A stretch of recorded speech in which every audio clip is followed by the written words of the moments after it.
The air itself seemed to scream as countless crows descended, their cries echoing an unheard question from a figure obscured by shadow: had he done something wrong? In an ethereal, sparkling void, a possessed girl writhed, her terrified thoughts screaming, why were they doing this to her, what had she even done?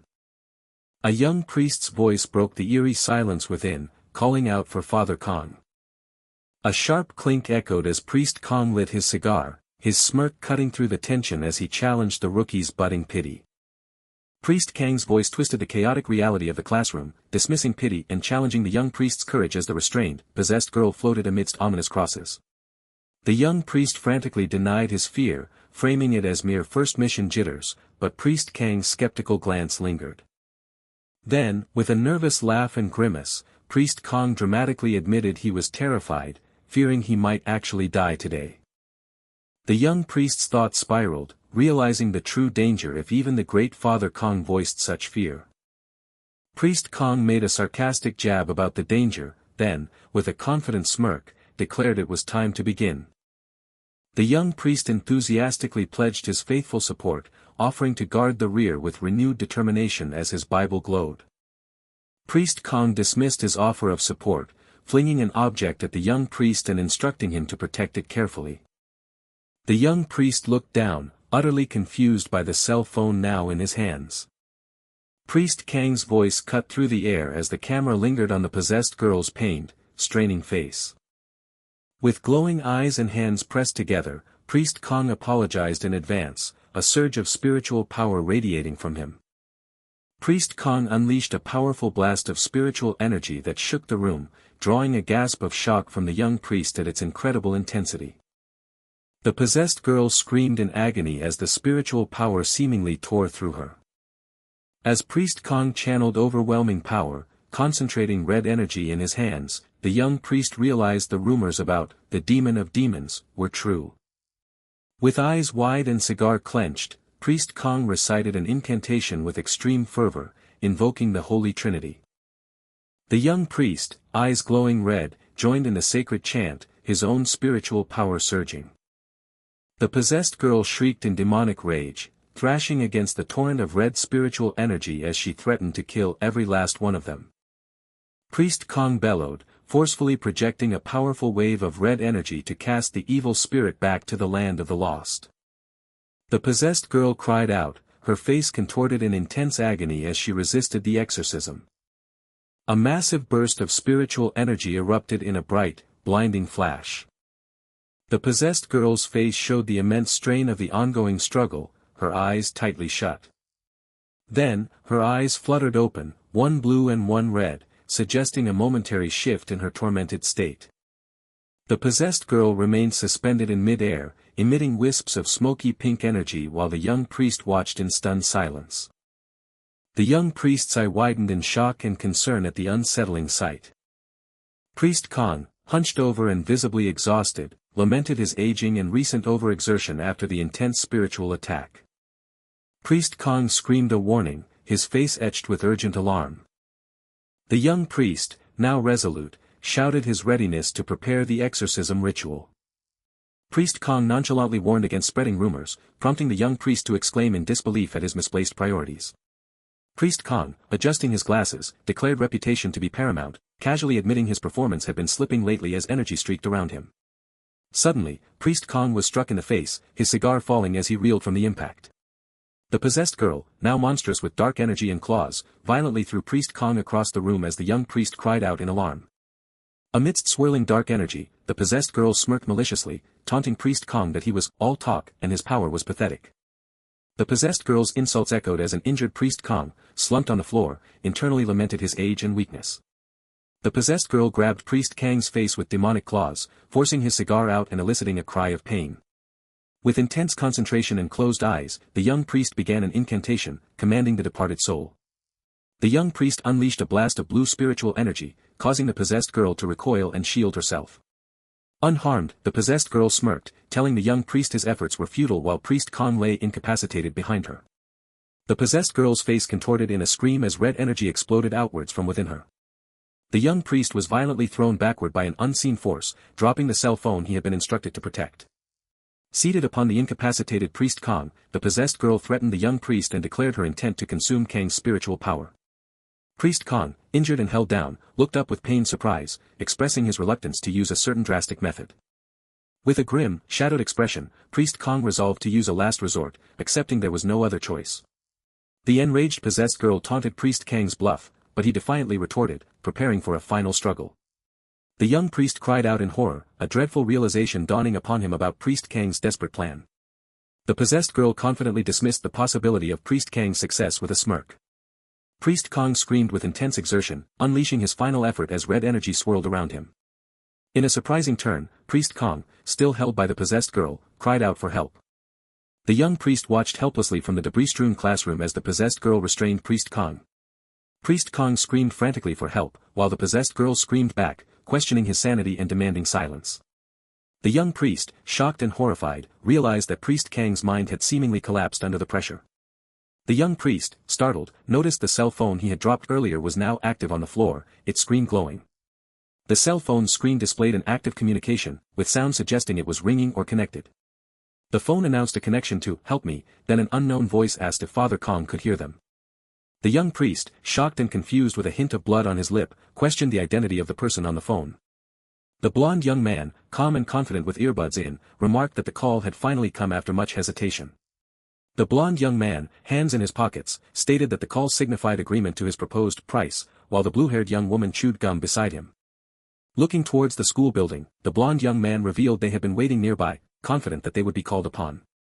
The blond young man casually wondered aloud if Father Kong appreciated their thoughtful presence. The possessed girl's demonic eye glowed red with simmering fury as she cursed someone in her thoughts. The possessed girl, in mid-air, furiously kicked Priest Kong while accusing him of calling another priest, declaring it utterly useless. In a fit of rage, the possessed girl asserted that nothing could change the situation. The young priest cried out in distress for Father Kong, his face streaked with tears and horror. Priest Kong, looking weary but with a hidden purpose, told the young priest to leave, seeming to agree with his previous assessment. Glass shattered dramatically, shards flying outwards from a central impact point. The blond young man burst into the classroom, dramatically kicking the possessed girl with immense force. With a confident smirk and purple eyes, the blond young man looked over his shoulder to ask Father Kong if he was all right. The blond young man made a decisive grip or adjustment with his hand. Looking down at the young priest, the blond young man mockingly questioned Father Kang's exorcism technique in front of a rookie. Priest Kong angrily berated the blond young man for his timing and attitude, then urged Hyeon-woo to finish the job quickly. The young priest, wide-eyed and bewildered, expressed his shock and confusion about Hyeon-woo's sudden appearance. The possessed girl, now fully demonic, screamed in fury at being discussed in her presence. The enraged possessed girl lunged forward, her demonic form emanating power and aggression as she threatened to kill everyone. Hyeon-woo's expression turned serious and focused as he posed a question. Hyeon-woo punched the possessed girl with a glowing fist, declaring that even evil spirits feel pain. The young priest cried out in shock and disbelief at the brutal force of Hyeon-woo's attack. With a confident grin and sparkling energy, Hyeon-woo declared his attack a holy punch. The possessed girl was violently sent flying backward by the impact of the punch. Hyeon-woo stood confident over the defeated girl, taunting her to leave if she didn't want to be hit again, as she weakly begged for help. The young priest, horrified, realized Hyeon-woo's methods were too brutal and feared he would kill the possessed girl. The young priest clenched his fist, preparing to intervene. The young priest questioned Father Kong, who calmly explained that many people reacted similarly to Hyeon-woo's methods. The young priest expressed his concern about stopping Hyeon-woo, but Priest Kong told him not to worry and simply observe. The possessed girl coughed and hacked violently, expelling something with purple energy. The possessed girl violently vomited a grotesque purple mass. The young priest stared in stunned disbelief at the sight. The young priest realized the evil spirit had been vomited out, while the small, cat-like spirit itself complained about being expelled without a proper ritual. Hyeon-woo sadistically squeezed the struggling evil spirit, asking if it was painful, causing it to scream for help. Hyeon-woo offered the evil spirit a painless passing if it went to the afterlife voluntarily, and the spirit desperately agreed. With a cunning smile and feigned gentleness, Hyeon-woo encouraged the evil spirit to pass on. The evil spirit screamed its defiance as it escaped Hyeon-woo's grasp, boasting it would find another human host, shocking the priests. The evil spirit tried to escape through a shattered window, causing the young priest to yell in a panic as Han Ji-ram sighed at Hyeon-woo's misstep. Han Ji-ram knelt in a position of intense concentration, seemingly preparing to summon power. Radiating blue energy, Han Ji-ram angrily shouted about the idiot as she formed a glowing bow in her hands. Han Ji-ram, with a determined and focused expression, aimed her glowing blue energy bow.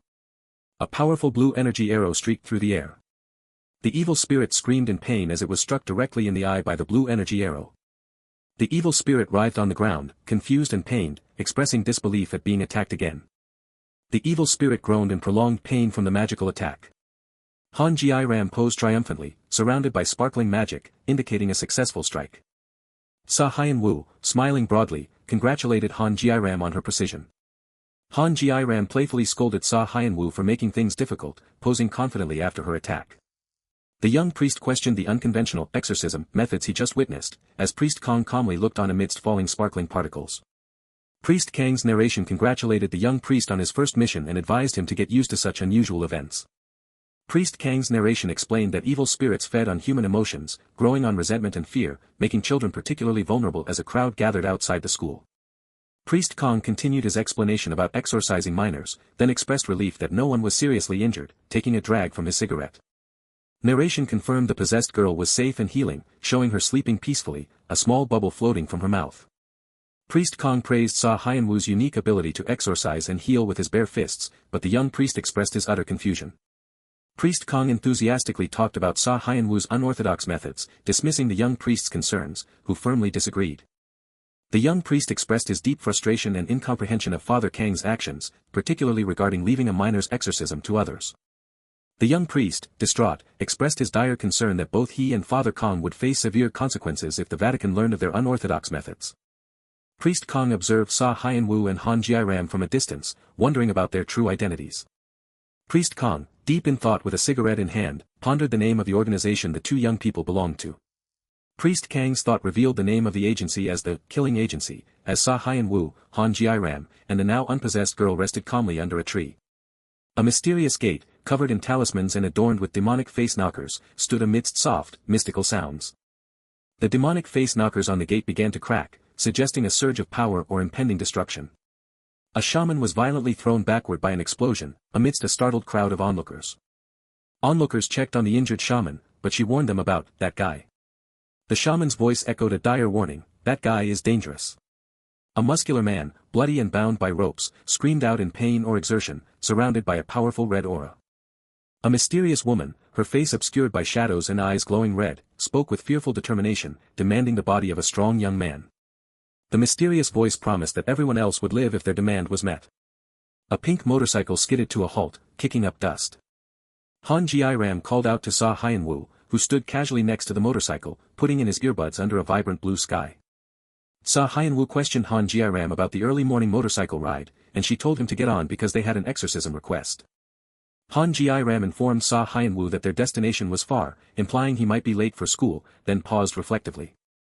Hyeon-woo, eyes gleaming with a confident smile as he put on his helmet, confirmed his willingness to go by asking about the payment. An unknown observer mused that the situation was too dangerous, deliberating that they would have to charge at least 10 large notes for such a mysterious and ominous task. The enraged shaman, crawling on the ground, demanded if it was a joke, vehemently protesting that the new price was far more expensive than last time, alarming the onlookers. Hyeon-woo countered, pointing out that someone's life was at stake, making financial concerns seem trivial in comparison. Hyeon-woo calmly crunched into his apple, suggesting they should simply keep their composure amidst the dramatic ritualistic setting. The shaman, her face contorted with intense fury, yelled back that he was the last person who should utter such words, calling him a money grubber.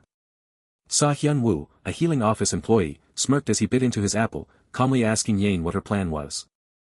A kneeling woman agreed to pay, desperately pleading for her father's safe exorcism, while a man questioned her sanity for trusting some kid, prompting Hyeon-woo to snap that at least she was speaking some sense. The frantic man declared they had no other choice, unable to lose his one and only father to an evil spirit, especially since even the amazing shaman Yane had been helpless, his fist clenching in desperation. Hyeon-woo, understanding their desperate plea to save their family, decisively tapped the man's shoulder, telling them to leave the matter to him now. Hyeon-woo, winking playfully, declared it the healing office's iron rule to always keep their promises to clients, sparkling particles appearing around him for emphasis. Healing office part-timer Han Ji-ram, unimpressed, leaning on her motorcycle, scoffed at his iron rule, pointing out he was merely obsessed with money. Han Ji-ram urged Hyeon-woo to wrap it up quickly before they were late for school, and he acknowledged her, his footsteps echoing as he walked away. A grotesque, possessed man with red eyes gasped and groaned in agony, his chest bleeding, as an unseen presence questioned his very being. Hyeon-woo blew a sharp whistle, ritual papers tied in his hair, as the shaman exclaimed in surprise, "A young man." The grotesque, possessed man, his red eyes blazing, suddenly lunged, demanding Hyeon-woo's body. Hyeon-woo unleashed a holy punch, striking the possessed man with a powerful impact that sent him recoiling. Amidst the horrified gasps of the crowd, the woman cried out, "D-Dad," her unsettling smile contrasting sharply with the terror around her. A frantic man yelled, accusing Hyeon-woo of insanity and demanding to know what he was doing to his father, but Hyeon-woo merely rubbed his head, awkwardly explaining that this was simply another method of exorcism. Hyeon-woo, grinning, declared the evil spirit gone as the old man vomited pixels, a truly shocking sight that made the blue-haired young woman gasp in revulsion, sure he had died. The man, disheveled and sobbing, reached out to his father, pleading for him to stay alive to see his grandchild, then collapsed in anguish. As the dazed, cat-like evil spirit writhed in purple slime, the old man recovering with a bloody nose, spectators grunted in disbelief, wondering if one could truly exorcise with a single punch and no ritual. The woman furiously yelled, questioning how they could have trusted such exorcists, while the man cried out in despair over his father's current state. Han Ji-ram impatiently warned Hyeon-woo that time was short, threatening to leave without him for school, causing him to suddenly scramble, picking up his fallen books. Hyeon-woo, running and laughing as he clung to the back of the motorcycle, declared he was counting on Yane to wrap things up, leaving the shocked shaman to yell in exasperation as the motorcycle sped away.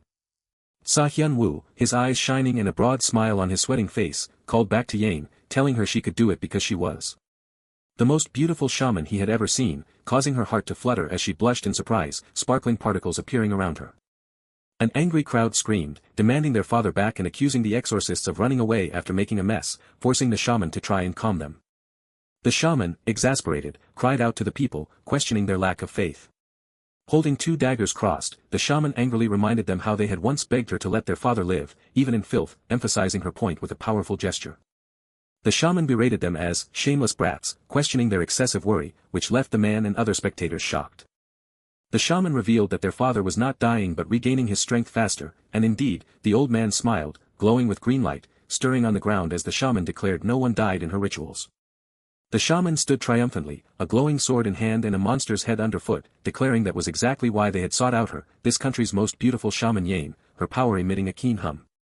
Spectators shielded their eyes from the dazzling, great bewitchment spell, a purification spell so powerful it could bewitch evil spirits, exclaiming it was so bright, a spell only Yane could use when her self-esteem was sky-high. Hyeon-woo, a mischievous smile under his helmet, suggested they slip out while they still could, and Han Ji-ram sighed in relief, clicking her helmet into place. As the motorcycle roared away, leaving a dust trail and the shaman in the distance, Hyeon-woo called out, making sure they would still get paid for their work. A dark, blurry scene showed the lingering magical aftermath, with confetti-like particles still falling. The shaman stood proudly, daggers in hand, observing the final cascade of confetti and the relieved crowd. The monstrous, red-eyed goat-like head, covered in ritual papers, remained as a testament to the completed exorcism, confetti still falling around it. The shaman's wide eyes and sweat-streaked face revealed the intense exhaustion and determination her powerful spell had demanded. An unknown voice exclaimed in sudden realization, "This is..." The scene shifted to a bustling, ordinary modern school campus, a stark contrast to the earlier supernatural events. Someone called out to Han Ji-ram, surprised to have found her on campus and asking what she was doing there. Han Ji-ram, perched on a ladder, mischievously replied that she was looking for a forbidden book, piquing the curiosity of a nearby student. Han Ji-ram explained her search was for a book holding the mysteries and truths of evil spirits, unsettling the other students who exclaimed she gave them chills, wondering if she wasn't sick of evil spirits yet. Han Ji-ram replied she wasn't sick of them, but then, startled, she dropped her books as a student asked if she was by any chance dating Hyeon-woo, a question that left Han Ji-ram blushing and utterly speechless. The ominous crow-like creatures perched on the school roof shrieked a collective, "WHAT," as if the gossip had reached even them. Hyeon-woo clutched his head in horror at the very idea of dating Han Ji-ram, bursting into wild laughter and vehemently denying the ridiculous suggestion. A blonde young man teasingly claimed he liked Hyeon-woo first, while another student pointed out the daily motorbike rides made it seem like sparks should fly, leaving Hyeon-woo scratching his head nervously. Hyeon-woo angrily threatened to raise the subscription fee or stop showing his evil spirit photos if the teasing continued, even joking about an evil spirit taking a dump, but the students clung to him, apologizing and demanding their already paid weekly dose. The student sighed in relief that Han Ji-ram and Hyeon-woo weren't dating, which made Han Ji-ram curious enough to ask why they were so interested. A student, blushing and clasping her hands, shyly confessed she actually had an interest in Hyeon-woo. The student reaffirmed her interest in Hyeon-woo, causing Han Ji-ram to drop her books in sheer surprise. A serene and beautiful sunset painted the sky with hues of pink and purple, marking the close of the day. A hand slid open a door as someone urgently called out for Hyeon-woo. A student sweeping the hallway informed another that Hyeon-woo had already left, stating something urgent had come up. The student, a subtle hint of fangs visible in his smirk, speculated that Hyeon-woo, running like crazy, might be off to meet his girlfriend. Two students reacted with wide-eyed shock at the mere mention of Hyeon-woo having a girlfriend. A hospital building stood against the sunset sky, where doctors reported a girl had suffered a minor seizure but was now stable, though the underlying cause of her illness remained unknown, a source of constant worry. Hyeon-woo, his face etched with worry, admitted over the phone that he hadn't yet been able to pay the overdue medicine and hospital bills. As Ji-hyun, the healing office's youngest, snored softly while clutching her teddy bear, Hyeon-woo explained that things had been tight this month with few requests. Hyeon-woo, standing over his sleeping sister's bed, felt a wave of relief as his boss informed him that he had covered all the expenses for the month, though only until that day, to which Hyeon-woo expressed profound thanks. The boss chuckled softly through the phone, admonishing Hyeon-woo to stop with the nonsense and work hard to pay it back quickly, teasing him for getting shy. Ji-hyun stirred awake, rubbing her eyes and asking if her appa was there, prompting Hyeon-woo to lean over, his voice filled with concern as he asked how she was feeling. Ji-hyun, clutching her teddy bear and smiling brightly, reassured her brother that she felt fine after taking her medicine and sleeping, apologizing for worrying him. Hyeon-woo, glad she was okay, then asked if she was hungry, offering to buy her anything she wanted to eat, making Ji-hyun's eyes sparkle with excitement as she suddenly sat up, asking if she could really order everything. He playfully agreed, adding the condition that she had to finish it all. She enthusiastically declared he was the best appa. Her voice rang out, proclaiming Hyeon-woo the absolute best. Han Ji-ram, on her motorcycle against the warm sunset sky, paused, a curious expression on her face as Ji-hyun's voice echoed, calling out Hyeon-woo's name. The shaman, riding her scooter, frantically demanded to know Hyeon-woo's whereabouts. Han Ji-ram informed the shaman that Hyeon-woo had gone to the hospital for something urgent, but the shaman, dismounting her scooter with a clank, revealed the evil spirit from earlier was far from finished.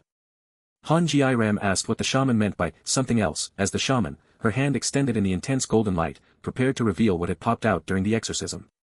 The shaman confessed she had only ever heard of such a thing, seeing it for the first time, a revelation that made Han Ji-ram and the other students scream in sheer terror. Holding the goat-like head, its red eyes glowing and vibrating ominously, the shaman angrily declared she was sure those guys had planted this on purpose. The urgent message was clear, they had to find Hyeon-woo, and fast. The unseen narrator warned that those lunatics might target Hyeon-woo for interfering with their evil spirit, as he looked on confused by the sudden chaotic screams and gags, while Ji-hyun appeared scared. Students screamed in terror and fled as a possessed man attacked with a knife, his mind clearly not his own, prompting frantic cries to call the Vatican, quick. A person's high heels clicked softly as they walked across the floor, their presence hinting at an unfolding drama. The possessed girl, a bloody knife in hand, smirked menacingly over Hyeon-woo, who lay on the floor, remarking with a wet sound of satisfaction that she had finally found him. The possessed girl, her red eyes gleaming and a cigarette in her dirty face, greeted Hyeon-woo with a sinister smirk, thanking him for saving her father earlier and implying she had come to pay him back. Hyeon-woo, wide-eyed and shocked, recognized her as the old man's daughter from the earlier exorcism, questioning why she had sought him out for payment instead of Yane. The possessed girl, silhouetted against the window, flicked ashes from her cigarette and spat out that she had no money to give him, dismissing his concern for payment with contempt. The possessed girl pulled up her shirt, dramatically revealing kanji tattoos, explaining that she had spent all her money buying the evil spirit, and when that wasn't enough, she offered her own body as collateral. Hyeon-woo's mind reeled in extreme shock and confusion, utterly disbelieving that she had bought an evil spirit and wondering what she was even talking about. Standing menacingly over the spectral figures of her father and brother, the possessed girl revealed her sinister plan to use the evil spirit to kill them both for the inheritance, hoping to pay off her debts, lift her curse, and live comfortably without ever worrying about money again. The possessed girl's angry voice flared as she screamed, blaming Hyeon-woo for getting in the way of her plans. The possessed girl was violently struck, blood splattering as she fell backward, clutching her stomach, leaving Hyeon-woo shocked and Ji-hyun scared. Hyeon-woo's eyes widened in terror as the possessed girl ominously questioned whether he had ever considered the consequences of meddling in other people's lives.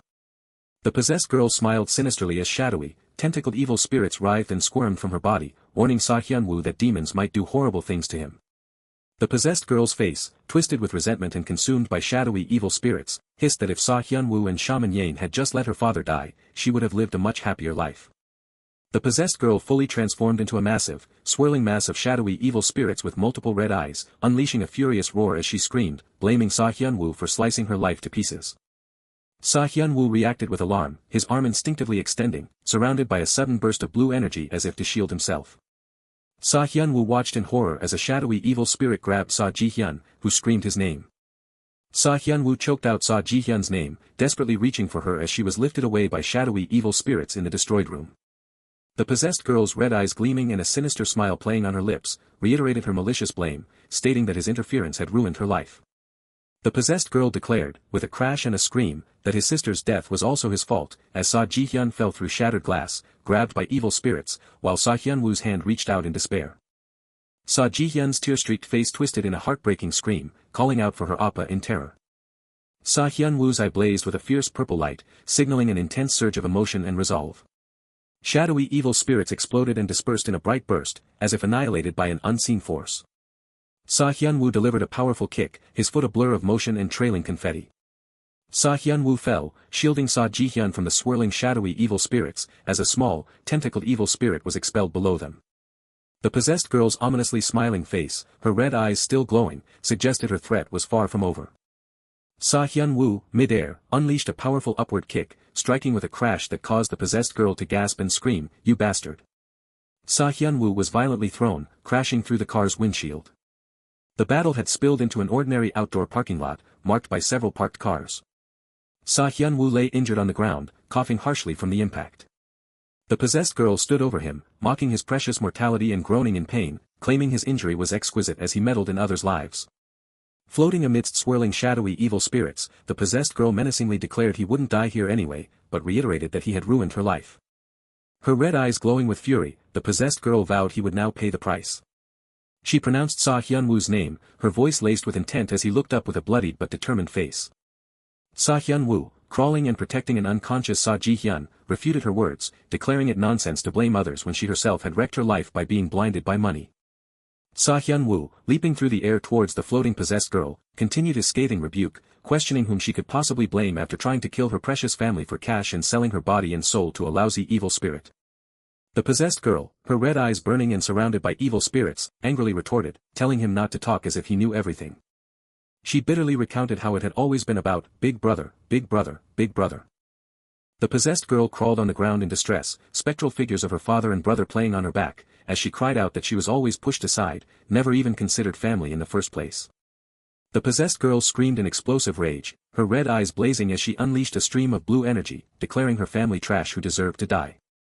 Hyeon-woo deftly dodged the attack, moving at high speed, blue energy trailing in his wake. Hyeon-woo delivered a powerful punch, his fist glowing with blue energy. Hyeon-woo screamed in rage, surrounded by blue energy and his eyes glowing, challenging if that was truly a good enough reason to kill her family. The possessed girl's head was thrown back by the powerful impact, her eyes closed in pain or unconsciousness as a burst of light erupted behind her. Hyeon-woo delivered another powerful mid-air punch with a cry of pain, threatening to charge a proper exorcism fee for her as well, as she fell backward. Hyeon-woo, his bloodied face contorted in intense anger and his eyes glowing purple, screamed the words, directing his fury at her family. Hyeon-woo was violently thrown backward, impacting the ground with an explosive burst of debris. Han Ji-ram and the shaman sped away on their motorcycles, racing towards the unfolding drama under the urgent hues of the sunset. Han Ji-ram confidently assured the worried shaman, whose gasps were barely audible over the motorcycle's roar, that Hyeon-woo always sent evil spirits flying with a single punch, but the shaman gravely warned this was no normal evil spirit. The shaman, her face grim beneath her helmet, revealed that the evil spirit was directly connected to them and could endlessly summon more, prompting Han Ji-ram to finally ask who they were. The shaman's serious eye, visible through her helmet, conveyed the gravity of her words as she revealed, they were humans acting like demons, tricking people and selling them evil spirits, allowing those possessed by them to endlessly summon more. The shaman declared that they had opened the gates of hell, an ominous rumbling sound accompanying the horrific sight of the possessed girl and two men transforming into grotesque, monstrous forms. Dark, shadowy evil spirits consumed hands and legs, making the transformation unsettlingly visceral.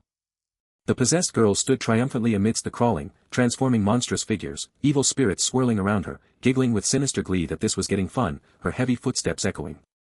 The possessed girl, her red eyes gleaming and a kanji symbol on her forehead, flashed a sinister grin as she declared that no struggle would matter because this place was already hell. Hyeon-woo clutched his head, his bloodied face reflecting the intense pain of his injuries. An unknown voice exclaimed in horror and confusion, wondering if the girl had finally been consumed by the evil spirit and how they were managing to make spirits pour out non-stop.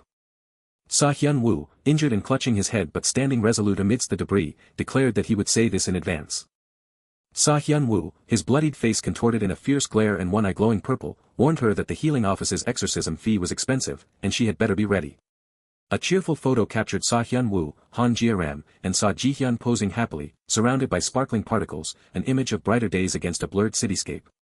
A uniform-clad individual meticulously classified a spirit as D-class, its mystery deepening in the dim light. One of the men in uniform questioned the classification of a Damien-class evil spirit as merely D-class, wondering if it truly represented the lowest rank amidst the otherworldly chaos. Priest Kong, his frustration palpable, rebuked the young priest's flippant suggestion of a simple exorcism, reminding him that lives hung in the balance.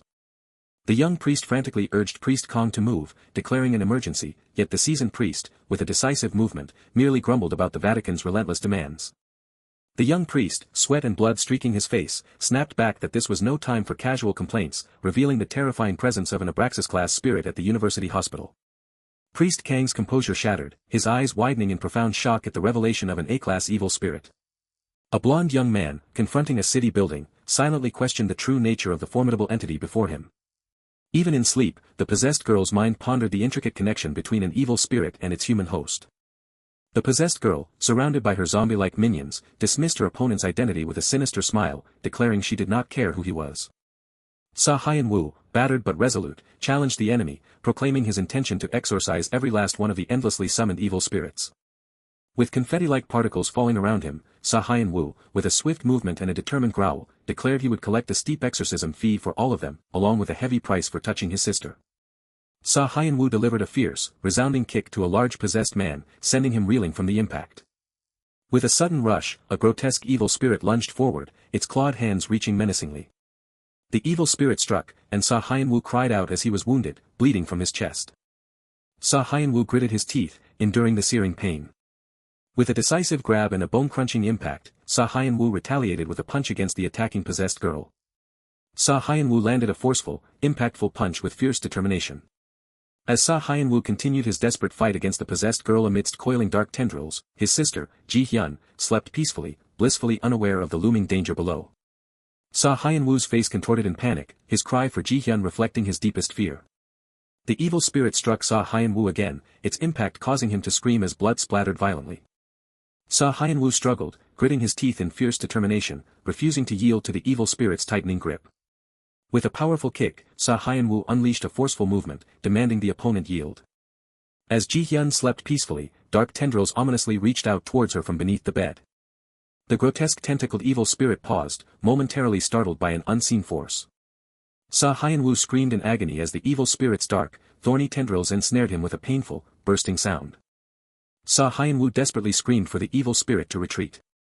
With an explosive impact and a flash of defiance, Hyeon-woo forcefully broke free from the tendrils, fiercely protecting his sister. Hyeon-woo, injured, leaned against a car, observing the unconscious possessed figures as the possessed girl floated menacingly nearby. The possessed girl taunted Hyeon-woo, mocking his brief resistance and acknowledging his unique exorcism ability despite his current, broken state. With a sly smirk, the possessed girl explained that while her minions were hastily made and a bit weaker, they were personally stuffed with evil spirits by her group. The possessed girl acknowledged Hyeon-woo's raw power in defeating her minions without any ritual, simply with his bare fists. The possessed girl's voice, cold and chilling, finally addressed Hyeon-woo by name, a sinister familiarity in her tone. Hyeon-woo's eyes widened in shock as the possessed girl questioned his very humanity, implying he was far from normal. A chilling flashback depicted a young Hyeon-woo holding a sleeping baby in a desolate, snowy alleyway, as the possessed girl cruelly brought up his past abandonment. Hyeon-woo's teeth ground together in a furious, suppressed rage, his face stained with blood. With an explosive impact, Hyeon-woo lunged forward, screaming in fury at the possessed girl for her taunts. The possessed girl's sinister smirk betrayed her enjoyment of Hyeon-woo's emotional outburst. A tendril from the possessed girl stabbed Hyeon-woo through the chest, and he screamed as blood splattered from the brutal impact. The possessed girl mocked Hyeon-woo for losing his cool, holding him captive with a tendril, calling him a mere brat. As the possessed girl declared she was done with him, Hyeon-woo let out a pained gasp, a tendril tightening around his neck. A powerful, glowing blue energy beam shot through the space. Both Hyeon-woo and the possessed girl were abruptly pushed back, caught off guard by a sudden, unseen force of blue energy. Han Ji-ram, wielding her energy bow, shouted at Hyeon-woo, demanding he get a grip and stop whatever he was doing. Hyeon-woo, injured and bloody, weakly warned Han Ji-ram and Yain that it was dangerous and urged them to run. Han Ji-ram angrily refuted Hyeon-woo's warning, pointing out his own critical condition. Han Ji-ram's companion warned her not to let her guard down as they engaged the dark tendrils, Han Ji-ram firing her energy bow. The possessed girl, enraged, furiously confronted the newcomers, demanding they disappear and stop interfering. Han Ji-ram's determination solidified as she pulled back her energy bow, readying for attack. Concentrated bursts of blue energy were unleashed. Yain, Han Ji-ram's companion, squatted, generating powerful blue energy to deflect the attacking dark tendrils. Dark, monstrous tendrils lunged forward aggressively with glowing red eyes and open mouths. Han Ji-ram screamed in pain as she was struck by the dark tendrils, blood splattering from the impact. Hyeon-woo screamed Han Ji-ram's name in frantic distress. Yain asked if Han Ji-ram was okay, and despite being injured, Han Ji-ram insisted she was fine. Han Ji-ram, observing the relentless assault, acknowledged Yain's earlier observation about the endless evil spirits. Han Ji-ram expressed her deep concern about the vicious energy of the evil spirits, fearing their impending loss and stressing the urgent need for a plan. Yain's wide, concerned eyes reflected the deep urgency of their dire situation. The severe gashes on Hyeon-woo's chest and his closed eyes indicated his critical state. Han Ji-ram, with newfound determination, asked Yain if she could clear a path to Hyeon-woo, prompting Yain to eagerly ask if she had a plan. Han Ji-ram explained her desperate plan, believing it was their only option as they faced the overwhelming evil spirits engulfing Hyeon-woo. The possessed girl, enraged, furiously attacked, annoyed by the girl's conversation. Han Ji-ram declared, "Leave it to me," as she ran forward with decisive action, leaving her alarmed companion behind. The shaman activated a burning talisman, her face illuminated by fiery energy. Han Ji-ram unleashed a powerful technique called Falling Flowers Flowing Water, surrounded by explosive fiery energy. Han Ji-ram grunted from the sheer pain and exertion of her efforts. In a flashback, another student questioned Han Ji-ram's frequent closeness to Hyeon-woo, teasingly asking if she liked him. Han Ji-ram vehemently denied liking Hyeon-woo. The possessed girl, enraged, threatened to kill the new challengers for interfering, calling them idiots. Han Ji-ram charged forward with energetic movements, fighting off dark tendrils with powerful impacts. In a flashback, a young Hyeon-woo sat in a cold, snowy alleyway near a baby box sign, holding a baby. Han Ji-ram, seeing the young Hyeon-woo, softly asked if he, too, had been abandoned. Han Ji-ram vehemently denied being abandoned like him, tearfully confessing that she was the one who abandoned her father after he became possessed by an evil spirit. Han Ji-ram revealed her grim and resolute intention to kill her father with her own hands, believing it was the only way to destroy the evil spirit. The young Hyeon-woo questioned Han Ji-ram's decision to kill her father over, just, an evil spirit, invoking the concept of family, to which she remained silent. Han Ji-ram burst out in anguished defiance, her face twisted in despair. The crying Han Ji-ram clung to the young Hyeon-woo, expressing her utter desperation now that even the priests had given up. The young Hyeon-woo, crying and yelling, called Han Ji-ram an idiot for giving up on her family over an evil spirit, asserting that he would do something, anything, to help. The young Han Ji-ram punched the young Hyeon-woo. The young Han Ji-ram screamed at Hyeon-woo, questioning his understanding of the evil spirit's threat and challenging his casual assessment.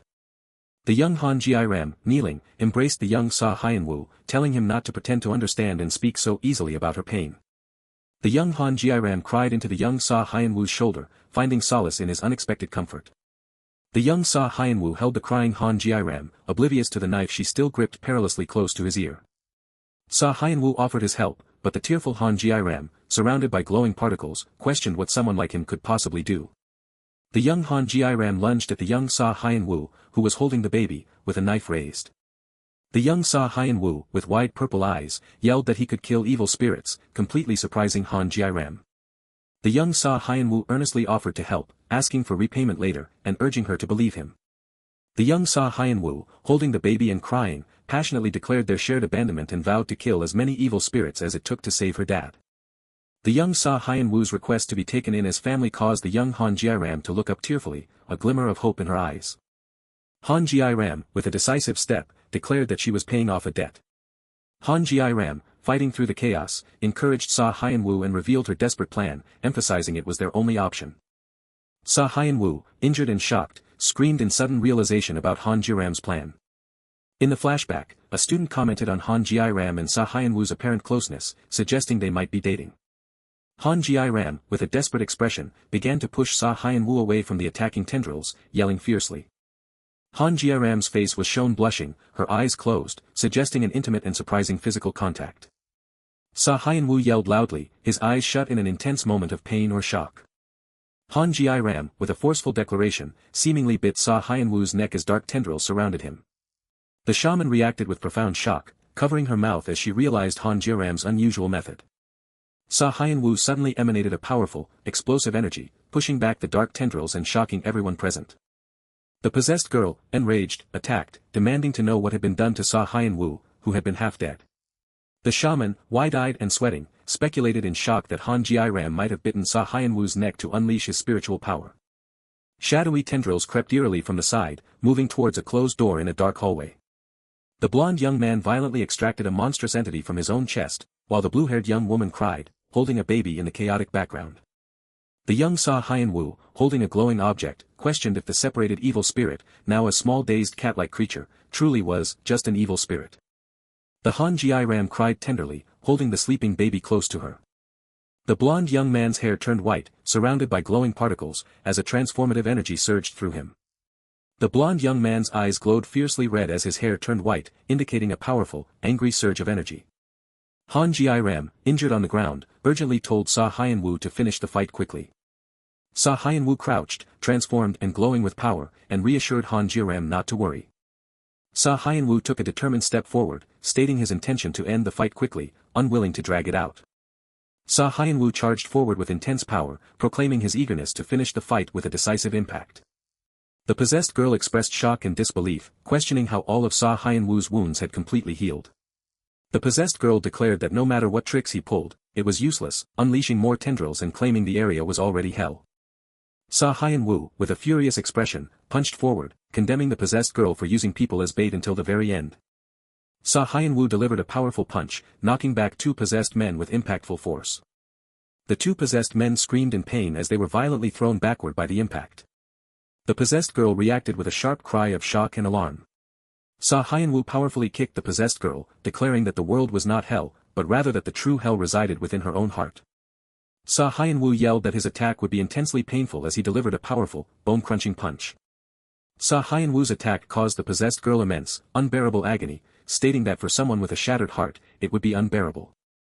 Seo Hyun-woo delivered a powerful kick, sending the possessed girl flying through the air. The possessed girl screamed in sudden, bloodied agony. Seo Hyun-woo crouched, looking down at the defeated possessed girl.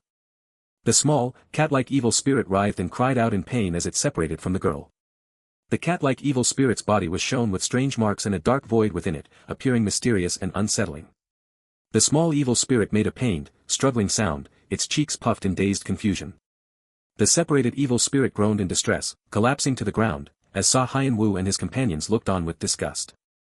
The shaman identified the grotesque chicken-headed idol, realizing it was the tool used to plant and control evil spirits in people. Seo Hyun-woo and his companions looked up, confused, as the shaman addressed him. The defeated possessed girl, now a small creature, acknowledged Seo Hyun-woo's hidden power and vowed revenge, threatening to make him pay for interfering. The possessed girl, in her creature form, menacingly threatened to kill Seo Hyun-woo and everyone around him, especially his girlfriend. The possessed girl delivered a final sinister laugh as she was violently stomped on with a crushing sound. Seo Hyun-woo angrily told the evil spirit to speak to him directly instead of hiding behind a creepy chicken head, and for the record, he added. Seo Hyun-woo, flustered, loudly denied that Han Ji-ram was his girlfriend, visibly affecting both Han Ji-ram and Yane. The evil spirit coughed weakly, its power waning. The now unpossessed man woke up confused, questioning his whereabouts and expressing shock at the defeated evil spirit before him. The shaman gravely explained to the newly unpossessed man that the evil spirit had stolen his will and intended to destroy his family and steal his assets. The two unpossessed men walked towards the small evil spirit, which was revealed to be the formerly possessed girl, Eugene, who tearfully recognized them and apologized. The formerly possessed girl, Eugene, confessed with sorrow that greed had blinded her, as she was held by her father and brother. The brother cried and apologized profusely for not having taken better care of his sister. The formerly possessed girl, Eugene, cried with deep remorse, her small form racked with regret. The father, crying intensely, held his daughter and took responsibility for letting her heart go astray, apologizing to Eugene. The family reconciled in a flood of tears and apologies, the formerly possessed girl embraced by her father and brother. The shaman, looking around, interrupted the emotional family reunion to ask pointedly where they actually were. An unknown speaker revealed the location was precisely where a deal had been made with them for evil spirits. Students buzzed with gossip about another evil spirit rampaging at a hospital last night, wondering why such incidents were happening more frequently. They casually mused on the rising tide of evil spirits, with one even suggesting talismans as a defense. But one student abruptly changed the subject, proudly showing off a video of a seriously handsome priest who had been caught on camera at the hospital. The girls immediately fawned over the priest, declaring him their type and lamenting his sacred vows that prevented them from flirting. As the playful bickering about their chances with the handsome priest escalated, Hyeon-woo silently gnashed his teeth, annoyed that these priests were suddenly stealing his credit. Han Ji-ram, relaxed and eating ice cream, pointed out that everything was wrapped up neatly without anyone noticing, confirming a fat payment for their completed job. Han Ji-ram reflected on Father Kang's efficiency, who had seamlessly handled the police involvement after their last incident, which was perfect for them.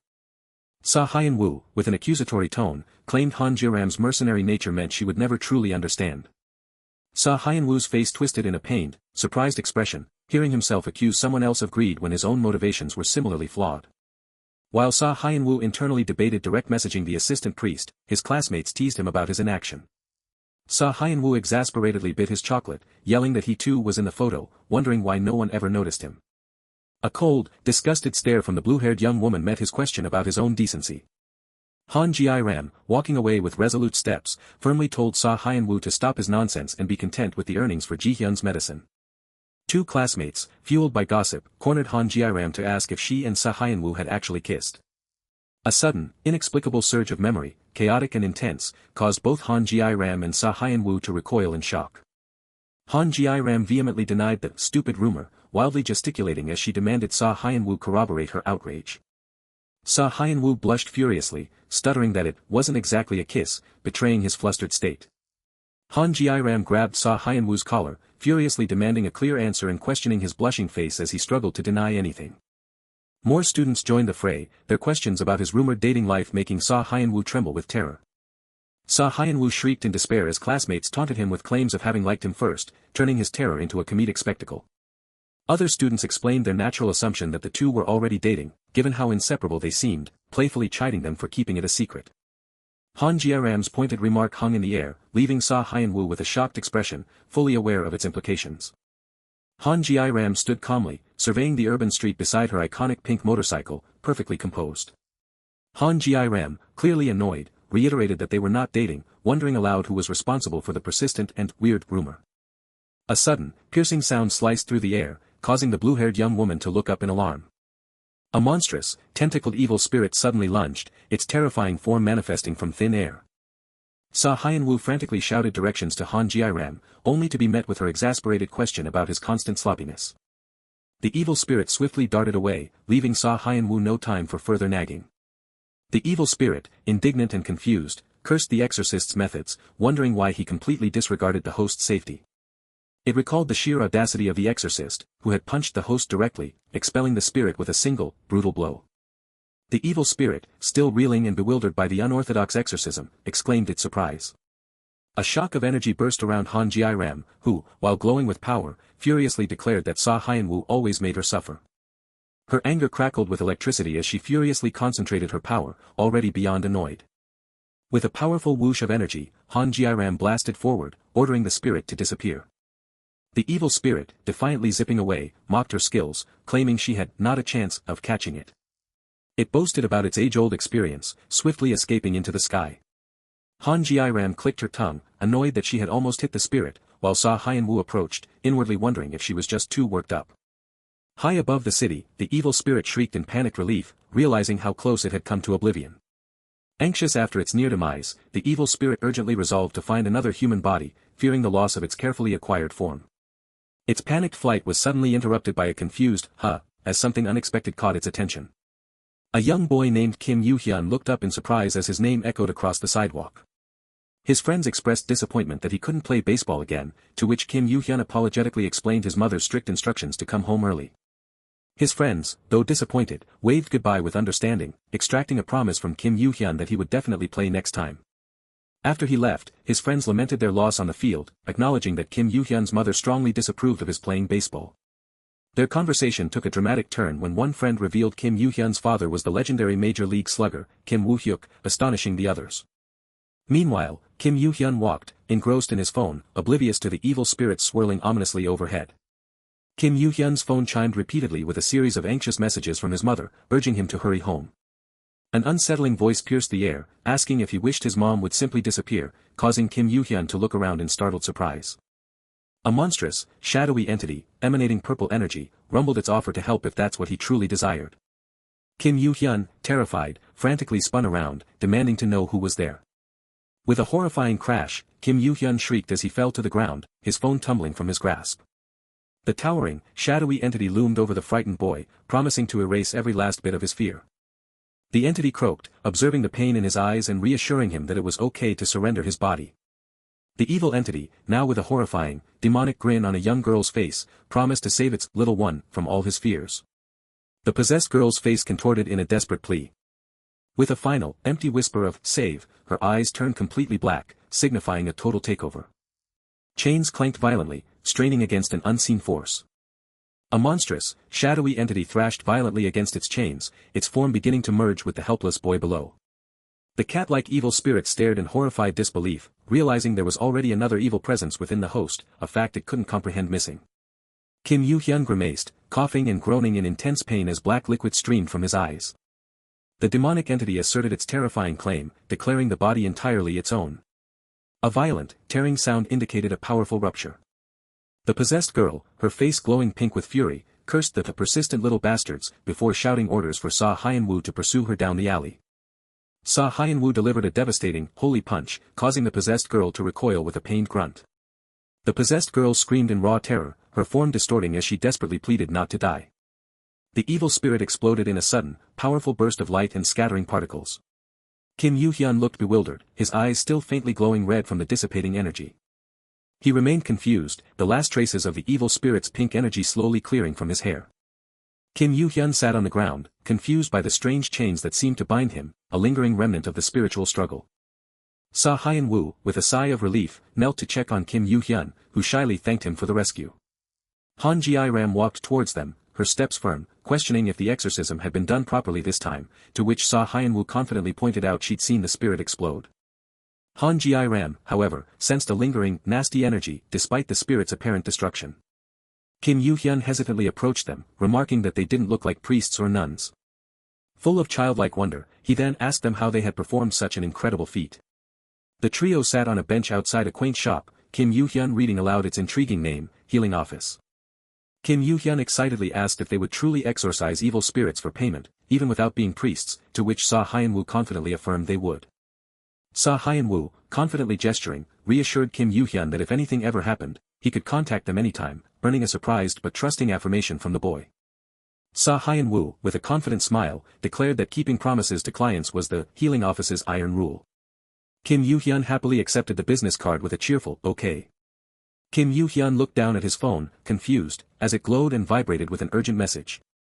Kim Yoo-hyun suddenly dashed off, explaining an urgent matter had come up but promising to call if anything happened, as Hyeon-woo waved goodbye. Han Ji-ram, with a serious expression, told a confused Hyeon-woo that he had just made a mistake. Her perception was hazy, Han Ji-ram mused, preventing her from being entirely certain. Han Ji-ram revealed her ominous suspicion that an evil spirit still resided within Kim Yoo-hyun, despite him running around as if nothing was wrong. Han Ji-ram's thoughtful chewing intensified as she outlined the grim implication if Kim Yoo-hyun were to return for an exorcism. Hyeon-woo looked nervous, fully aware that the boss would not let Han Ji-ram off the hook for such a blunder. A sleek skyscraper reflected the dramatic blue and purple of the city sky. In a room filled with trophies, a framed family photograph captured a man, woman, and young boy, all in baseball uniforms, preserving a moment of celebratory nostalgia. Kim Yoo-hyun's eye strained, pulled by an unseen discomfort. At home, Kim Yoo-hyun's mother gently checked on his health, asking if anything had happened at school, to which he replied he was fine. She offered him medicine, reminding him of his daily dose for a quick recovery, which Kim Yoo-hyun hesitantly acknowledged. Kim Yoo-hyun hesitantly brought up tomorrow, asking if he still couldn't play baseball. He tried to persuade his mother, arguing that since the medicine had stopped his seizures and fevers, he could surely play baseball with his friends for just one day. His mother's stern profile offered a firm, definitive no. Her perception was hazy, Han Ji-ram mused, preventing her from being entirely certain. Han Ji-ram reiterated her ominous suspicion that an evil spirit still resided within Kim Yoo-hyun, despite him running around as if nothing was wrong. Han Ji-ram's thoughtful chewing intensified as she outlined the grim implication if Kim Yoo-hyun were to return for an exorcism. Hyeon-woo looked nervous, fully aware that the boss would not let Han Ji-ram off the hook for such a blunder. A sleek skyscraper reflected the dramatic blue and purple of the city sky. In a room filled with trophies, a framed family photograph captured a man, woman, and young boy, all in baseball uniforms, preserving a moment of celebratory nostalgia. Kim Yoo-hyun's eyes strained, pulled by an unseen discomfort. At home, Kim Yoo-hyun's mother gently checked on his health, asking if anything had happened at school, to which he replied he was fine. She offered him medicine, reminding him of his daily dose for a quick recovery, which Kim Yoo-hyun hesitantly acknowledged. Kim Yoo-hyun hesitantly brought up tomorrow, asking if he still couldn't play baseball. He tried to persuade his mother, arguing that since the medicine had stopped his seizures and fevers, he could surely play baseball with his friends for just one day. His mother's strict voice cut him off, declaring baseball off limits until he was completely healed. With a quiet, okay, Kim Yoo-hyun accepted his mother's final decision with a heavy sigh of resignation. An unknown voice pleaded for someone to kill their father, revealing an evil spirit of him resided within their body, a desperate plea echoing against a foreboding church-like building. The blonde young man, Hyeon-woo, reacted with astonishment to the revelation that the evil spirit in the boy's body was his own father. The blue-haired young woman explained that sometimes, a soul unable to let go of the world transformed into an evil spirit, possessing their own child. She acknowledged her earlier suspicion was correct, yet the identity of the spirit still surprised her. The blue-haired young woman questioned how Kim Yoo-hyun managed to appear so normal when children typically collapsed swiftly under such possession, leaving him flustered. A man with gray hair and sunglasses stomped forcefully, startling Hyeon-woo, the blue-haired young woman, and Kim Yoo-hyun. The shaman, holding a baby carrier, confidently declared that they were refusing the boy's request, telling him he had come to the wrong place. Kim Yoo-hyun, stunned, reminded the blonde young man of their earlier agreement that help would be provided for a fee, and that he had been promised assistance anytime. Hyeon-woo urgently argued with the shaman, spinning around to face him and pleading for the boy, emphasizing the danger of sending a child away who could lose control to an evil spirit at any moment. Hyeon-woo pointed emphatically, pressing his case to convince the shaman that they truly should help. The shaman, enraged, grabbed Hyeon-woo, who cried out in pain as purple energy sparked around his eyes. The shaman loudly insisted that exorcising children was a task for the Vatican, not for freelance exorcists like them. Hyeon-woo clutched his head in distress, his purple eyes wide with shock as the shaman threatened him to leave if he disagreed. The shaman, with firm pity, told Kim Yoo-hyun they couldn't help him, urging him to grab his mother's hand and go to the nearest church. He tapped his phone twice, offering a referral to a trusted priest as a free service, normally one he'd charge a fee for. Kim Yoo-hyun trembled, despairing that if going to church were an option, he would have done so long ago, despite the shaman's warning about missing the golden time for exorcism. Kim Yoo-hyun angrily declared to forget it, turning away abruptly. He then accused them of lying about helping for money, and clutching his phone and piggy bank, announced he would leave. Hyeon-woo reached out, his face etched with shock, calling out for the boy to wait. The shaman warned Hyeon-woo, stopping him short, that exorcising preschool-aged children without Vatican authority was illegal, risking the office's closure and both their jobs. Hyeon-woo angrily confronted the shaman about his debt and his sister's hospital bills, while the shaman prepared a stern response. The shaman warned Hyeon-woo not to meddle in affairs he couldn't control, reminding him that some problems in the world were simply unsolvable. Hyeon-woo looked away, a bead of sweat on his temple, clearly troubled by the shaman's words. Hyeon-woo conceded he would keep the words in mind, just as a door slammed shut behind him. The shaman, skeptical, questioned if Hyeon-woo had truly understood him. The blue-haired young woman smirked, calmly doubting that Hyeon-woo would heed the warning, and predicted he was about to cause trouble again. As Hyeon-woo walked, an ominous clamor of crows cawed loudly, filling the orange and purple sunset sky. Hyeon-woo's eyes widened in shock, a single bead of sweat visible on his temple. A sharp clang from a baseball bat pierced the air, and spectators exclaimed in alarm as a home run was hit while ominous crows circled above. Amidst cries of "nice catch" and "got one," Kim Yoo-hyun sat on the ground, looking up, surrounded by the unsettling presence of crows. Hyeon-woo, smiling confidently, finally found Kim Yoo-hyun, reintroducing himself as the healing office guy, prompting Kim Yoo-hyun to state his name. Hyeon-woo looked thoughtful, his purple eyes hinting at contemplation, as he prepared to address their earlier encounter. Hyeon-woo and Kim Yoo-hyun knelt together in curiosity, observing a small black cat. Hyeon-woo remarked on the cat's cuteness, recalling how he often saw it wandering around during baseball games, always feeling a pang of pity for its homelessness. The small black cat ate contentedly, its tail wagging softly, as Hyeon-woo reflected that these days, he saw a reflection of himself in its wandering, leading him to always bring it snacks. Kim Yoo-hyun, curious, asked what Hyeon-woo meant, and he elaborated that the cat's aimless wandering felt exactly like his own. Kim Yoo-hyun proudly shared that his father was a famous baseball player, and his dream was to become a cool player just like him. But then, his voice tinged with sadness, Kim Yoo-hyun revealed his mother wouldn't allow him to play baseball, fearing it would hasten his father's evil spirit taking over his body. Kim Yoo-hyun expressed the painful irony that while he longed to be like his father, becoming more like him increasingly put his life in danger, a thought that concerned Hyeon-woo deeply. Kim Yoo-hyun explained he sought Hyeon-woo as a last resort because his mother had forbidden him from going to church, a decision observed by ominous crows. He recounted being turned away from a church for lacking a guardian's consent, just as a large dark hand ominously reached toward his head. Kim Yoo-hyun, holding his phone and a bottle of medicine, sadly explained his mother's search for a peaceful way to send his father to the afterlife, which had led him to endure half a year on sedatives. Kim Yoo-hyun screamed in terror, revealing the medicine barely worked anymore, and his father's spirit now came to strangle him at night, trying to possess his body, begging to know how much longer he had to live in this hell. Tears streamed down Kim Yoo-hyun's distraught face as he cried out that it was simply too much to bear. Hyeon-woo, kneeling beside the boy, questioned what kind of father would inflict such pain on his own child, even as an evil spirit. Hyeon-woo fell silent, his expression deeply thoughtful, as he processed the implications of the boy's story. He generalized that even without evil spirits, parents everywhere inflicted suffering on their children. The shaman's stern warning echoed in Hyeon-woo's mind, telling him not to meddle in things beyond his responsibility, leaving Hyeon-woo troubled. Hyeon-woo declared he would perform the exorcism, causing Kim Yoo-hyun's face to light up with surprising hope.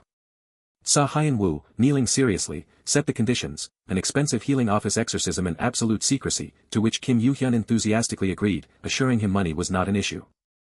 Hyeon-woo warned him to be prepared for the horrifying sight of his father's evil spirit begging for its life, leaving Kim Yoo-hyun speechless with terror. Hyeon-woo admitted with a troubled expression that he hadn't considered the emotional toll such an event would take on the boy. A crow cawed ominously, its red eyes glowing. Hyeon-woo questioned the sudden influx of crows as he and Kim Yoo-hyun looked up, startled by the ominous spectacle. A giant, ominous crow, bearing a talisman, descended dramatically from the sky, terrifying Kim Yoo-hyun. The ominous crow, its red orb glowing, asked Kim Yoo-hyun if he truly intended to kill his father. Hyeon-woo reacted with shocked horror at the talking crow, recognizing a disturbing similarity to a previous encounter with a chicken head. The crow declared that disobedient children required strict discipline, as talismans and fire crackled ominously around it, further startling Hyeon-woo. Surrounded by fire, a female shaman, one eye glowing red, declared this the punishment for an unfilial child, exhaling sharply. An explosive burst of magical energy erupted with a powerful flash and clash. Kim Yoo-hyun's face twisted in terror, his eyes glowing red as intense fiery energy enveloped him. Korean currency spilled from the boy's broken piggy bank onto the grass, a chaotic scene watched by a small black cat. Hyeon-woo, holding an injured Kim Yoo-hyun who coughed blood, frantically questioned the nature of the crow and the boy's condition. As Kim Yoo-hyun's face distorted grotesquely with dark, fleshy tendrils, Hyeon-woo realized with horror that the evil spirit was materializing. Hyeon-woo's face contorted with enraged fury as he demanded to know what had been done to Kim Yoo-hyun. Kim Yoo-hyun's mother screamed in anger and distress, accusing someone of harming her son with a weird spell, despite their promise not to touch him. The shaman calmly smoked a cigarette, surrounded by mystical fire, revealing she had merely given the boy a little punishment for plotting to kill his father, while also contemplating picking up a pheasant for animal control. The shaman, still surrounded by crackling fire, told Kim Yoo-hyun's mother that the boy should have obeyed if she had framed it as saving dad, then questioned if the mother simply didn't want her sins revealed. With a click, the shaman presented an open briefcase filled with bottles of sedatives, assuring the mother they would make the boy fine. Kim Yoo-hyun's mother, worried and distressed, knelt to hold the briefcase as the shaman demanded double the fee as penalty for failing to raise her son properly, but she asked for one thing before leaving. She pleaded to see her son, even for a moment, and the shaman granted permission. A white car roared to life, speeding rapidly down the highway. As Kim Yoo-hyun's mother drove with determined sadness, she stated that he was coming back. The shaman inquired how it felt to hear her husband's heartbeat again after so long, as Kim Yoo-hyun's mother placed her hand on Kim Woo-hyuk's chest, feeling the rhythmic thump of his heart. The shaman revealed her unsettling plan: once Kim Woo-hyuk's body fully recovered, they would simply pull his soul from his son and transfer it over. Kim Yoo-hyun's mother cried, a mix of sadness and relief, repeating the joyous thought that he's coming back. She envisioned returning to the happy family they once were, believing even Yoo-hyun would be happy too. A small black cat hissed angrily, its eyes glowing red. The narration expressed the thought that Yoo-hyun would surely be happy with the reunion as well. Hyeon-woo struggled against dark tendrils and clanking silver chains, realizing his body was completely taken over by the evil spirit. The possessed man screamed, his eyes glowing red, declaring the body his and that no one would take it from him, having become nothing more than a monster driven by the desire to own that flesh. Hyeon-woo yelled, his face enraged and desperate, demanding to know if Kim Yoo-hyun still had a problem with exorcising his father. The monstrous possessed man attacked Hyeon-woo, declaring that Kim Yoo-hyun was no longer present and the body belonged only to him. Hyeon-woo calmly retorted, defying the possessed man's claim. As Kim Yoo-hyun's face was terrifyingly consumed by darkness, Hyeon-woo defiantly proclaimed the body was not solely the evil spirit's. Hyeon-woo struck out fiercely, delivering a powerful blow to the tentacled evil spirit. Hyeon-woo continued his intense attack on the transforming evil spirit, commanding Kim Yoo-hyun to remember everything that had happened that day. Hyeon-woo delivered a final, powerful blow to the evil spirit, declaring that everything that happened was a secret between just the two of them. As a booming hit echoed, the stadium roared, Kim Woo-hyuk, the proudest man alive, carved his name into history with another legendary home run. He stood, exalted as the proudest man in the world, continuing to etch his legendary name into history. A young woman's joyful cry of, "Dad," underscored the blissful family image they projected. A fierce blow struck the monstrous spirit, sending Hyeon-woo himself flying backward in raw shock. Hyeon-woo demanded Kim Yoo-hyun expel the evil spirit, the girl's pained cry echoing as the entity struggled violently within her. With a grotesque retch, the girl violently spewed forth a dark, viscous substance. Hyeon-woo reported the link was broken, a grim truth spoken over Kim Woo-hyuk's unconscious form, surprising the woman in the lab coat. The blue-haired young woman realized with a jolt that the mystical link she'd placed on Kim Woo-hyuk's soul had just abruptly snapped. The blonde woman slammed a glowing talisman onto the table, angrily demanding what they meant and if their brain had finally fried from all those games. Hyeon-woo looked down at Kim Yoo-hyun, a chilling question forming in his mind, could she be that brat? The blonde woman recounted their previous run-in with the healing office lot, who simply snapped links to hosts, forcing evil spirits out without ritual or warning. The blonde woman mused on the persistent interference from the healing office, while her sister, the blue-haired woman, worriedly asked what their next move was, fearing Kim Woo-hyuk's spirit might soon be purified. With a confident click of her heels, the blonde woman decreed the plan would proceed, unapologetically redirecting their target to snatch Kim Yoo-hyun and his dear mommy. Wait, a silhouetted male voice unexpectedly interjected, announcing his intention to join, much to the blonde woman's surprise. With a chilling smirk, the man's red eyes glowed as he revealed his personal debt to that healing office brat, Hyeon-woo. A desperate voice pleaded to Yoo-hyun for help, lamenting unfinished tasks, causing Kim Yoo-hyun to question in a trembling voice, "Dad? Is that really you?" Kim Yoo-hyun murmured, as the evil spirit wailed a desperate plea, I can't die like this." The grotesque evil spirit, emanating red light, desperately pleaded for just a little more time. Hyeon-woo seized the evil spirit, vehemently warning Yoo-hyun not to listen to its desperate, echoing plea for help. Wait a second. Kim Yoo-hyun exclaimed in shock, his mind reeling as he recognized his own dad's voice. Hyeon-woo forcefully struck the evil spirit, confirming with a shout, "Of course it is, this is your dad's soul." Hyeon-woo grimly declared the spirit was now nothing but an evil entity, a raw force with no will of its own. He warned Kim Yoo-hyun, the boy's face aghast, that the spirit was cunningly trying to seduce him to steal his very body. Kim Yoo-hyun's mother's furious cry of, "Stop it already," cut through the tension. Hyeon-woo was suddenly seized, a powerful impact causing him to gasp as he questioned, "Who's that?" while Yoo-hyun cried out in disbelief, "Mom." Kim Yoo-hyun's mother, her fury a tangible force, demanded to know his identity and what he had dared to do to her son. Kim Yoo-hyun desperately pleaded with his mother, insisting Hyeon-woo had done nothing wrong and was only trying to help him. Kim Yoo-hyun's mother furiously pointed at the evil spirit, accusing Hyeon-woo of having pulled his father's evil spirit out of her body. Kim Yoo-hyun, radiant with relief, declared he was fine, free from medicine, and could finally play baseball again thanks to Hyeon-woo. Turned away, his mother chillingly suggested they could simply pay to have his dad's evil spirit put back, leaving Kim Yoo-hyun utterly confused by her words.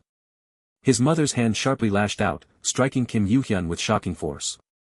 Kim Yoo-hyun's mother, her face contorted in a mix of fury and despair, screamed for him to listen for once, reminding him she had told him to wait longer. His mother's anguished cry tore through the air, lamenting that everything was for him, yet he could not understand her despairing heart. Hyeon-woo's hand firmly grasped his mother's arm, a stark warning in his tone as he declared, "That's enough." Kim Yoo-hyun convulsed with sobs, his body shaking as he choked out a broken, "I'm sorry." I'm sorry, Mom, Kim Yoo-hyun whispered, while an unseen narrator grimly pronounced the entire scene a sheer farce. This chilling farce, the narrator explained, was a direct consequence of attempting to defy the natural order, as ominous crows stirred restlessly. An enormous, chaotic swarm of crows, some alight with unnatural flames, caught a deafening, threatening chorus across the dark sky. More crows, Hyeon-woo muttered, his eyes narrowing in vigilance as he felt an unsettling truth about these particular birds. Fiery crows hurtled through the chaotic sky, leaving destructive trails in their wake. Hyeon-woo shielded Kim Yoo-hyun as explosions erupted from the ground around them, shouting, "They are dangerous." A searing impact threw Hyeon-woo back, his cry of "Jaya" ripped from his throat in agony. A swirling inferno of flaming crows descended, engulfing Hyeon-woo. What the hell is it with these crows today? Hyeon-woo raged in utter frustration, before another agonizing "Kaya" tore from him. Under assault from cawing crows, the shaman furiously demanded an explanation, offering more money if Yoo-hyun's exorcism had caused this chaos. The blonde woman calmly revealed their sinister objective. They sought the shaman's soul and her son's, dismissing the meddler as a minor setback to their grand design. Kim Yoo-hyun's mother gasped, utterly confused, as the blonde woman's touch caused a mystical blue light to engulf her eyes. Hyeon-woo launched himself forward with a furious strike, demanding, "Who are you supposed to be? Get away from them, now." The blonde woman calmly slammed the car door shut with a finality that trapped Kim Yoo-hyun and his mother inside. Kaya ha ha ha. Finally, we meet, the blonde young man with glowing red eyes cackled, launching a vicious attack at Hyeon-woo. The blonde young man gleefully slammed Hyeon-woo to the ground, a bone-jarring impact, declaring him to be, "the one I'm going to have fun with." "I've been looking forward to seeing you again, Hyeon-woo," the blonde young man gloated, but Hyeon-woo, struggling and confused, demanded, "I don't even know who you are, so move if you don't want to get in my way." With a menacing gesture, the blonde young man taunted Hyeon-woo about their past, reminding him of a promise to send him, his sister, and his girlfriend to hell. A cold wave of recognition washed over Hyeon-woo as he realized, that voice. "It's that bastard." The blonde woman, already driving off, told the attacking man to finish quickly, and he dismissively retorted for her to "get lost and stop bothering me." A chilling realization gripped Hyeon-woo. These were the same culprits from before, and they had injected Yoo-hyun with an evil spirit this time. He had to catch them. Hyeon-woo struggled desperately, the dire thought weighing on him that he couldn't guarantee what would happen to Yoo-hyun and his mother if he was even a moment too late, but first, he had to shake this guy off. Hyeon-woo gritted his teeth, a desperate plea echoing in his mind for his opponent to "move" out of the way, as he felt the man's insane strength. A sudden, sharp kick sent the blonde young man reeling back with a pained yelp. The unknown man delivered a powerful, crushing blow, sending the attacker to the ground with a resounding impact. "Are you alright, healing office staff member?" the unknown man asked with concern, prompting Hyeon-woo to recognize him, assistant priest. Hyeon-woo. "Leave this to us and go save the kid," the blue-haired young woman commanded, her motorcycle skidding to a halt, startling Hyeon-woo into asking how they knew to come. The blue-haired young woman explained that their boss had preemptively warned Father Kong, anticipating Hyeon-woo might throw a punch at the kid again, but conceded he had stumbled into something far messier. From off-panel, the blue-haired young woman impatiently snapped Hyeon-woo out of his daze, demanding to know why he wasn't rescuing the piggy bank kid. The blonde young man, now pulsating with green energy, reasserted his possessive claim, "Hey, hold it. That one's my prey." The blonde young man, his eyes blazing with psychotic fury, exhaled sharply as he vowed, "Priest or not, anyone who gets in my way dies." "Father Kong, what is that guy?" the young priest questioned, as the older priest grimly warned him to be careful. Their opponent had completely mastered the evil spirit, twisting it into his own power, and this time, they might truly be betting their lives. The motorcycle roared to life, carrying the blue-haired young woman and Hyeon-woo away in a blur of speed. "Han-ji-ram, that white van up ahead." Hyeon-woo shouted over the motorcycle's roar, a surge of adrenaline propelling his words. Hyeon-woo's hand gripped the motorcycle with resolute force, his voice tight with command, "Get us right up alongside it." "Are you insane? What are you doing? That's dangerous." Han-ji-ram cried, truly alarmed, before adding a bewildered, "How much could that kid have even paid you for this? I don't need that kind of pocket change anymore." Hyeon-woo declared, launching himself off the motorcycle with a reckless disregard that made Han-ji-ram scream his name. Hyeon-woo landed with a jarring impact directly onto the hood of the white van. The blonde woman driving the van cursed, screeching to a halt in furious shock, "What the hell is this lunatic doing?" "Now that I know the truth," Hyeon-woo declared, his glowing purple eyes burning with unwavering resolve, "there's no way I can back off." The narrator revealed the tragic, hidden truth. Yoo-hyun's mother, tormented by those bastards' evil spirits, was actually the top actress Shin I-ryan. Hyeon-woo clung to the van, but it was Han Ji-ram who gasped, "What?" Seriously, as a giant billboard featuring a familiar face loomed into view. "Yeah. That's why we're going to smash these bastards to pieces," Hyeon-woo declared with a confident thump, "and collect a reward big enough to cover a giant screen ad." Hyeon-woo stood before the towering billboard of the smiling actress, a weighty contemplation settling over him. Even if it meant they'd make a ton of money, the blue-haired young woman cried out, while Hyeon-woo, with a jarring impact against the van, cursed himself for risking his life so recklessly. He lunged forward with a fierce ultimatum, demanding they listen while he was still willing to be nice. With a violent strike against the van, Hyeon-woo's voice ripped through the night, demanding Yoo-hyun's family be freed. The blue-haired young woman sped after the fleeing van, her motorcycle cutting through the night with a frantic roar. The blonde woman driver, clutching a burning talisman, shrieked in defiance, asserting they had dibs on their quarry and her pursuer needed to get lost. Hyeon-woo gasped in alarm as shadowy figures surrounding him erupted in flames, a chilling effect of the talisman. Crows seemed to drag him down, and Hyeon-woo struggled, realizing that if he fell here, his mission would end in failure. A sharp impact sent Hyeon-woo falling, his cry of pain swallowed by the frantic chase. Hyeon-woo grimaced, pain searing through him as he struggled to regain his footing, his hand outstretched in desperation. "Seriously, you're so much work," the blue-haired young woman yelled in frustration, unleashing a burst of her glowing energy. Hyeon-woo conjured a protective water shield, his determination unwavering despite the terrified screams of students trapped inside a nearby bus. The blue-haired young woman, exasperated, warned Hyeon-woo about his recklessness, but he brushed her off, demanding she pull up to the van again. The blonde woman driver glanced at her side mirror, a dawning suspicion growing as she wondered if the blue-haired young woman was another exorcist. The blonde woman driver turned, her gaze hardening as she began to address the crow lady, ready to spell out her intentions. Hyeon-woo declared his unwavering commitment, asserting that keeping promises to clients was the iron rule of the healing office. He firmly stated that Yoo-hyun was his client, and the exorcism was far from over. The blonde woman driver's eye narrowed, an intense gaze signaling her recognition of Hyeon-woo as her opponent. Hyeon-woo kicked the van, his determination unyielding, despite the blonde woman driver's furious shouts to leave. With a forceful blow, Hyeon-woo was sent flying backward through the air, the van driver's scream tearing through the night. The blue-haired young woman, worried by Hyeon-woo's reckless behavior, continued her urgent pursuit of the white van. A dawning horror spread across the blue-haired young woman's face as she questioned the van's mysterious destination. Her heart pounded as she realized the van was headed straight for the Vatican-controlled restricted zone. The van violently crashed through the barrier and into the forbidden Vatican control zone, sending a shockwave of alarm through the blue-haired young woman.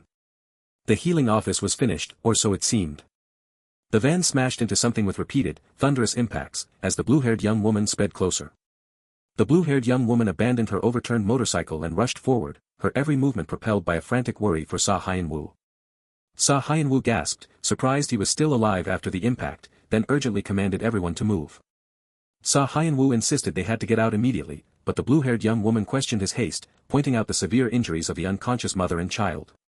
The blue-haired young woman expressed her grave concern about being in Vatican territory, fearing the dire consequences for their office and sensing a strange, potent energy. She stopped mid-sentence, a look of shock spreading across her face as she discovered two unconscious priests lying on the ground. The blue-haired young woman gasped, unable to fathom who could have defeated the priests, especially since no ordinary evil spirit could overpower a zone priest. The blue-haired young woman urgently declared they had already saved their client and needed to flee the dangerous area, prompting Hyeon-woo's confused, yet agreeable, response. A sinister woman with blue hair smirked, her finger pressed to her lips, noting someone's keen perception while engrossed in her phone. Hyeon-woo shrieked in terror, his eyes wide with horror. A sudden warning for Hyeon-woo confirmed his suspicion of another presence as the blue-haired young woman was ensnared by glowing chains and ghostly apparitions. Hyeon-woo, furious and confused, questioned the sudden appearance of the evil spirit and whether someone was controlling it. An evil young boy smirked as he delivered a violent punch, confirming Hyeon-woo's suspicions. Hyeon-woo reeled from the powerful blow, shock and pain contorting his features. A tremendous force sent Hyeon-woo flying backward.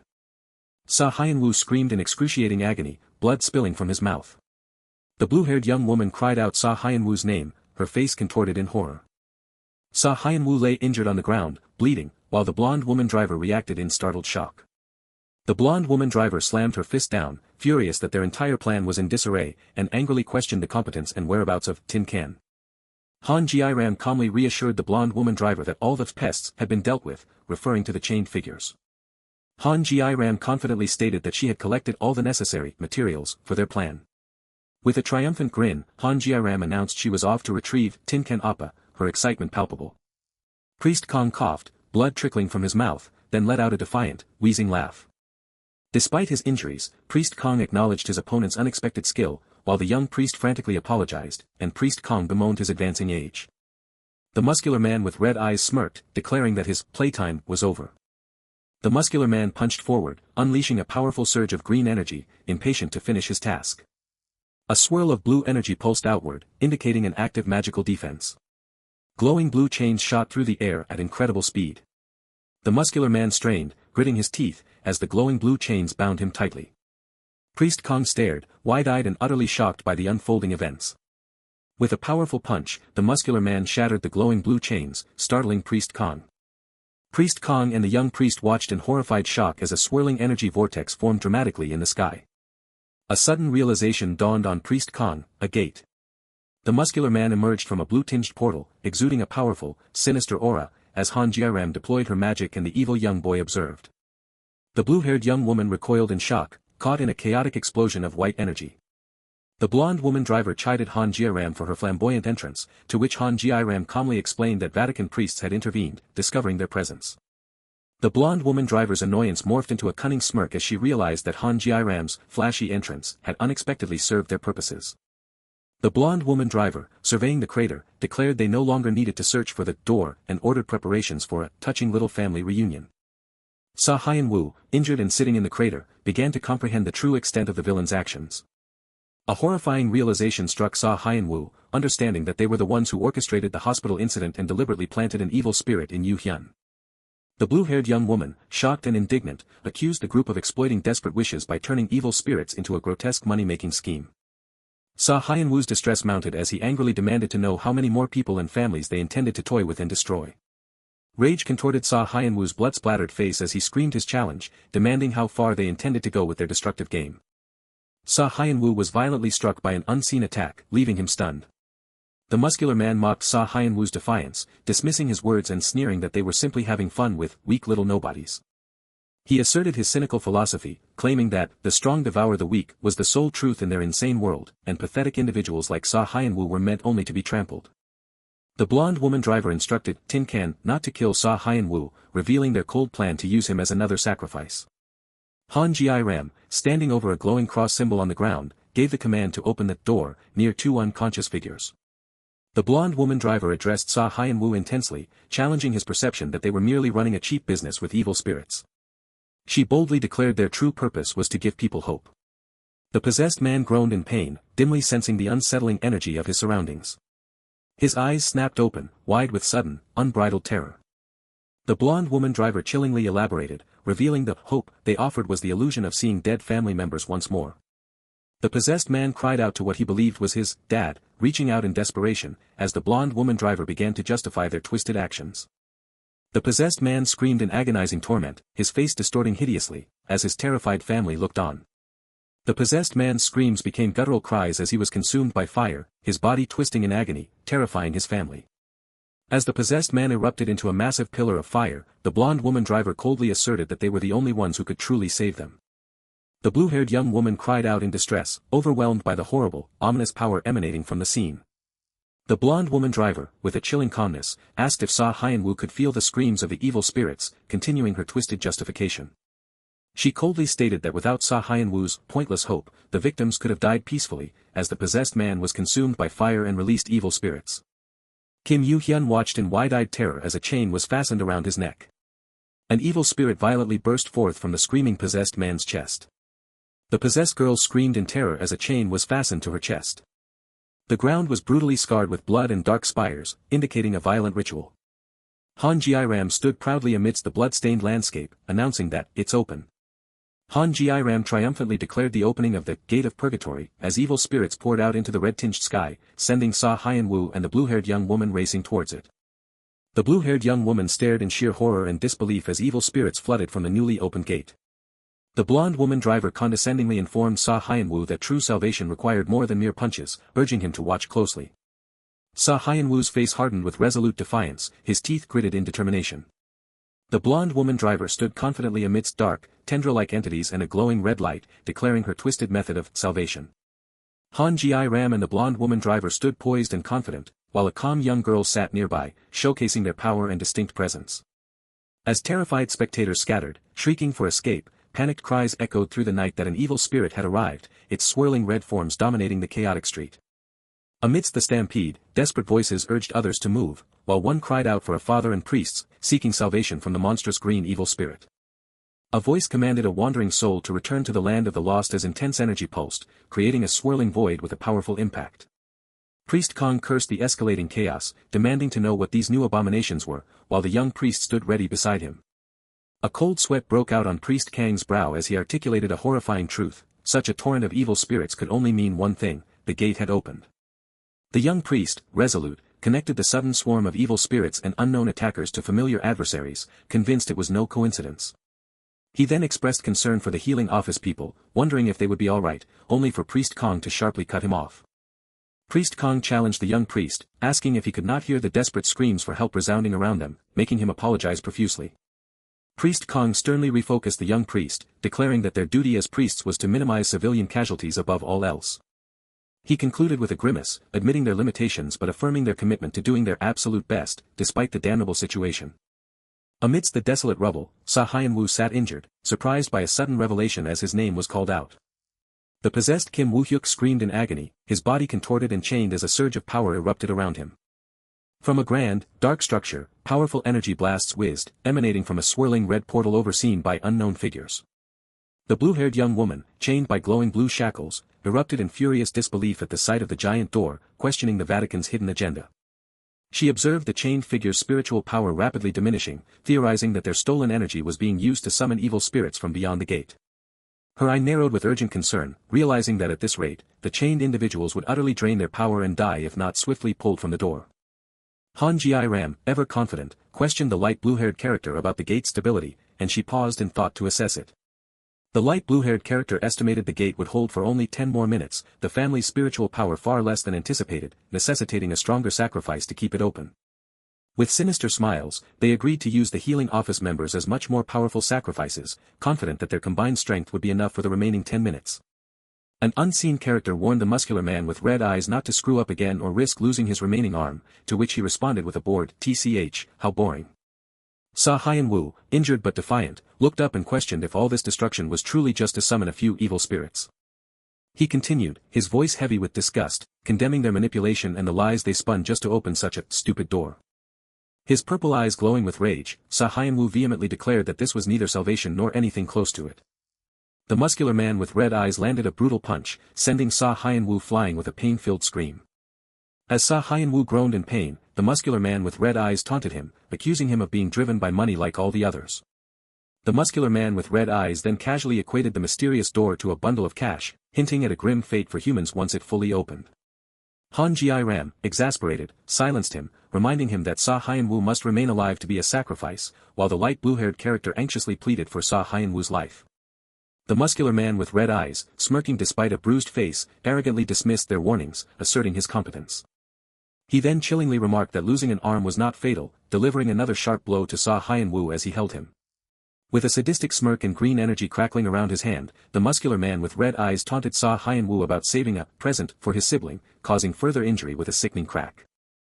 Ram gave the command to begin the ritual, and the light blue-haired character enthusiastically agreed.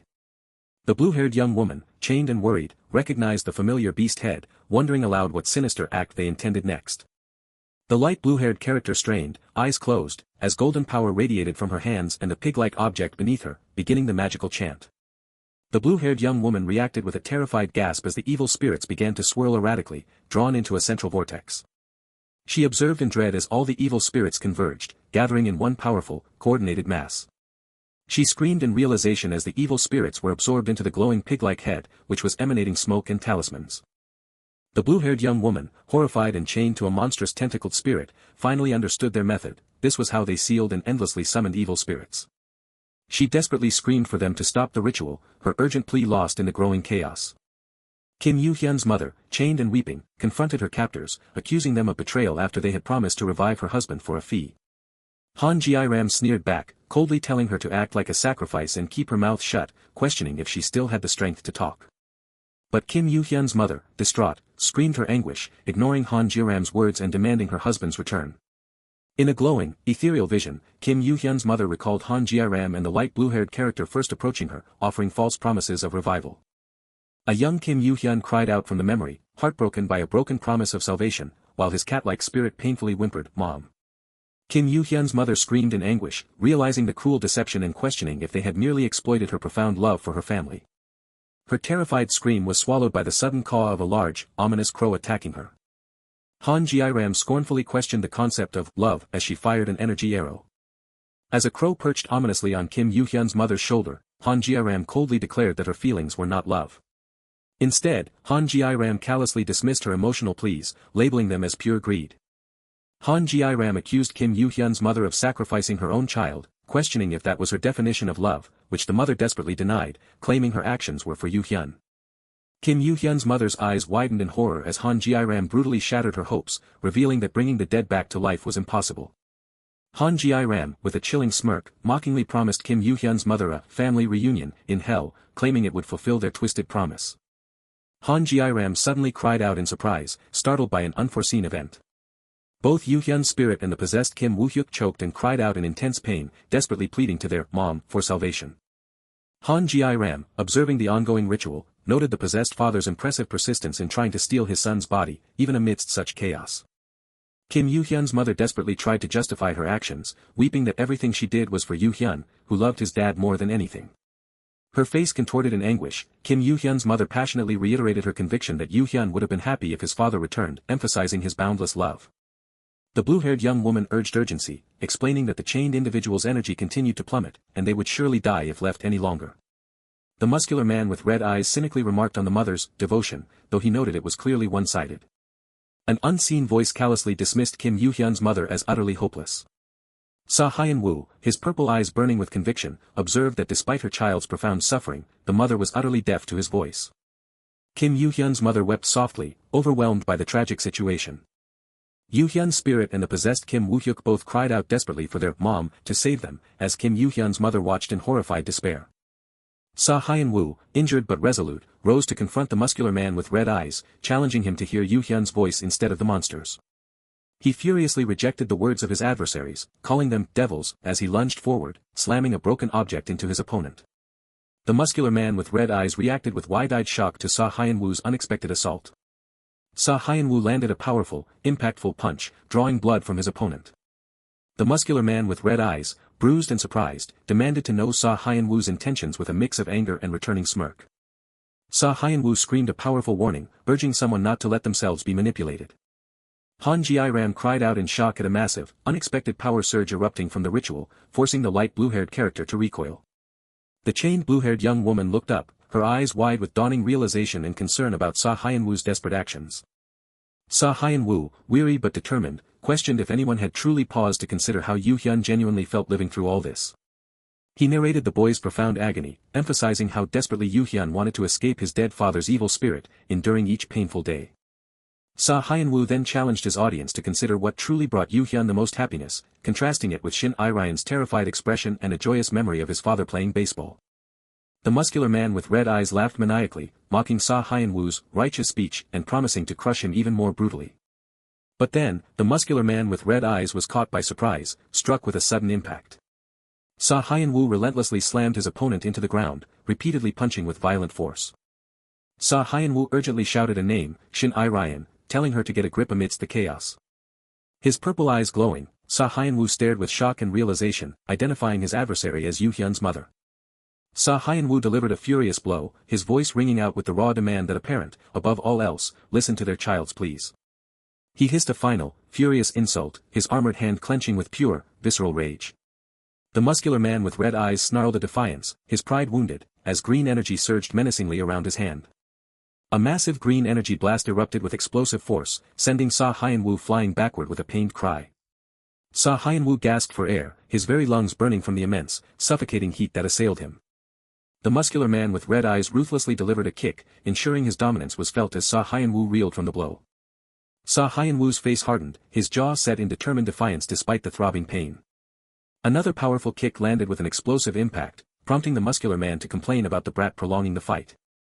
The muscular man with red eyes sneered, deliberately twisting the knife of humiliation into Hyeon-woo's pained and defeated expression. He declared Hyeon-woo's complete inability to protect anything, unleashing another devastating energy attack with a mighty crash. A foot stomped heavily, cracking the ground and causing green energy to ripple menacingly outwards. The muscular man, engulfed in intense green energy, made a grim pronouncement that shattered relationships could never truly be restored. He delivered a cynical prophecy about the hopelessness of saving those already broken, as a fierce green energy dragon manifested behind him. From the debris, Hyeon-woo, injured and weary, defied his opponent by refusing him the mercy of death. Instead, a powerful, unseen force erupted with a thunderous impact, sending debris exploding skyward as Hyeon-woo promised agonizing suffering. Hyeon-woo, enveloped in a swirling dragon-like aura, declared that his opponent would pay the ultimate price for obstructing their path. He struggled to block a fiery red energy attack, the clash erupting in a violent impact. Hyeon-woo grimaced, the intense heat overwhelming him, forcing him to desperately strategize how to block the inferno. He gasped in agony, the scorching flame searing his lungs even when holding his breath, causing green energy to escape his mouth. The muscular man with red eyes grimaced, revealing that his flames were born from sound vibration and could not simply be endured. He fully activated his plasma field, engulfing the entire area in a vast, swirling green energy field that trapped the tiny Hyeon-woo below. The muscular man explained his terrifying plasma field, where high-frequency vibrations turned the very air into ultra-hot plasma, leaving Hyeon-woo struggling in its inescapable confines. With a demonic grin, the muscular man gloated that his plasma field was an inescapable, superheated hell, energy undulating menacingly around him. He erupted in maniacal laughter, mocking Hyeon-woo's lack of spiritual control and daring him to stand in his way. Hyeon-woo desperately sought an escape, his vision blurring, as the muscular man threatened to incinerate him into a walking corpse. Hyeon-woo moved his hand with determined grace, attempting to activate a water-style technique. He successfully conjured a powerful vortex field of swirling water and energy, the force of it palpable. The muscular man with red eyes blinked in surprise, questioning the appearance of a water barrier. He dismissed its effectiveness, attempting to smash through the water barrier with his green energy-charged arm, creating an explosive impact. The muscular man's attack shattered the water vortex with a thunderous explosion, sending Hyeon-woo and the blue-haired young woman reeling. Hyeon-woo gasped for air, his body aching, expressing immense relief and thanking Han Ji-ram for his salvation. Hyeon-woo tried to rise, intent on re-engaging, but Han Ji-ram held him back, warning him against a suicidal charge. Han Ji-ram, holding his arm, proposed a better strategy for their desperate situation. Elsewhere, a blonde woman driver questioned the identity of a cowering, light blue-haired girl who apologized profusely for something unseen. A possessed girl, lying unconscious and chained to evil spirits, internally confessed her weakened state after exhausting her power to keep watch over someone. Han Ji-ram, a small but powerful figure, proudly declared that Hyeon-woo's new water form would finally allow him to breathe in the intense heat. The muscular man with red eyes stood confidently amidst green flames, mocking the idea that a single water bubble could protect Hyeon-woo. Hyeon-woo looked up in alarm, an ominous feeling creeping over him as menacing, crow-like shadows flew overhead. He was caught in a massive explosion of light blue energy and dark feathers, his body reeling from the impact. Han Ji-ram urgently shouted at Hyeon-woo, stressing that the protective vortex was failing and he needed to act immediately. She pointed out the dire situation of the two chained figures, emphasizing the urgent need to break their chains before their life force was completely drained. Hyeon-woo, surrounded by green energy, charged forward, fiercely declaring his intent to save everyone before it was too late. The muscular man with red eyes roared back, enraged, questioning Hyeon-woo's ability to save anyone at all.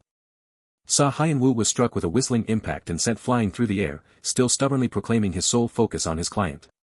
The muscular man with red eyes delivered a powerful punch, sending Hyeon-woo flying backward and silencing his protestations. Hyeon-woo grimaced in pain, realizing with dread that the overwhelming heat was causing his vortex barrier to fail. A foot landed firmly on the ground, bracing for the next chaotic exchange. Hyeon-woo blocked a furious punch, realizing with a grimace that his protective vortex was indeed collapsing around him. He cried out in pain, enduring the relentless assault with a pained grimace. A rapid, powerful exchange of blows erupted, as both Hyeon-woo and the muscular man with red eyes fought fiercely. Hyeon-woo realized with chilling certainty that Yu-hyun would perish before his spiritual power even dissipated, concluding they were out of time. Even as he took a punishing blow, Hyeon-woo declared his intent to end the fight with a single, decisive shot. The muscular man with red eyes recoiled in surprise as Hyeon-woo, with a sudden charge, launched himself past him through the air. The muscular man acknowledged Hyeon-woo's stubbornness, his own spiritual energy manifesting as a massive dragon as he prepared for a devastating counterattack. His glare intense, the muscular man with red eyes challenged Hyeon-woo to try and save the chained individuals. Hyeon-woo charged forward with fierce determination, his red eyes burning with resolute purpose. He defiantly challenged the muscular man to crush him first, before daring to harm anyone else. Hyeon-woo gasped for air, his face contorted in pain as the oppressive environment made breathing a desperate struggle. Han Ji-ram imparted crucial instructions to Hyeon-woo, revealing that their best chance would come when their foe unleashed his strongest attack, and to hold his breath if the vortex failed. The muscular man with red eyes yelled in disbelief, questioning if Hyeon-woo had lost his mind by jumping into the flames unprotected. Han Ji-ram activated a powerful ability, light bursting from her eyes and fingertips in a brilliant flash. The muscular man with red eyes blinked in surprise, finding himself suddenly engulfed in a multitude of water bubbles, questioning their purpose. He dismissed the water technique as a cheap trick, attempting to punch through the resistance of the surrounding water. Han Ji-ram's thoughts revealed her bold strategy. She would jam high-frequency waves into the area to disrupt and block the intense heat. The muscular man with red eyes floated in confused disbelief as his plasma field dissipated, questioning if mere water had truly blocked his high-frequency waves. Hyeon-woo gasped for air, relieved to have narrowly escaped suffocation. Han Ji-ram urgently instructed Hyeon-woo to prioritize cutting the chains.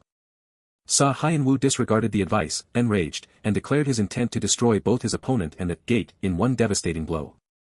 The muscular man with red eyes grinned mockingly, questioning the feasibility of Hyeon-woo's clever little scheme. Hyeon-woo and the muscular man with red eyes clashed in mid-air, a powerful, energy-charged impact shaking the very air. The muscular man with red eyes glared with enraged disbelief, questioning Hyeon-woo's audacity to claim he would destroy both him and the gate of purgatory. Hyeon-woo fiercely dismissed his concerns, declaring it not my problem as he landed a powerful blow with a sickening impact. The muscular man with red eyes crumpled in pain, his armor visibly shattering from the force of the attack. A direct punch landed on the muscular man's face, causing blood to spurt from his mouth with a visceral impact. Hyeon-woo, at the center of a swirling vortex of raw power, delivered a devastating attack, proclaiming his unwavering focus on saving his client. The muscular man with red eyes endured intense, crushing pain, his face contorted in agony.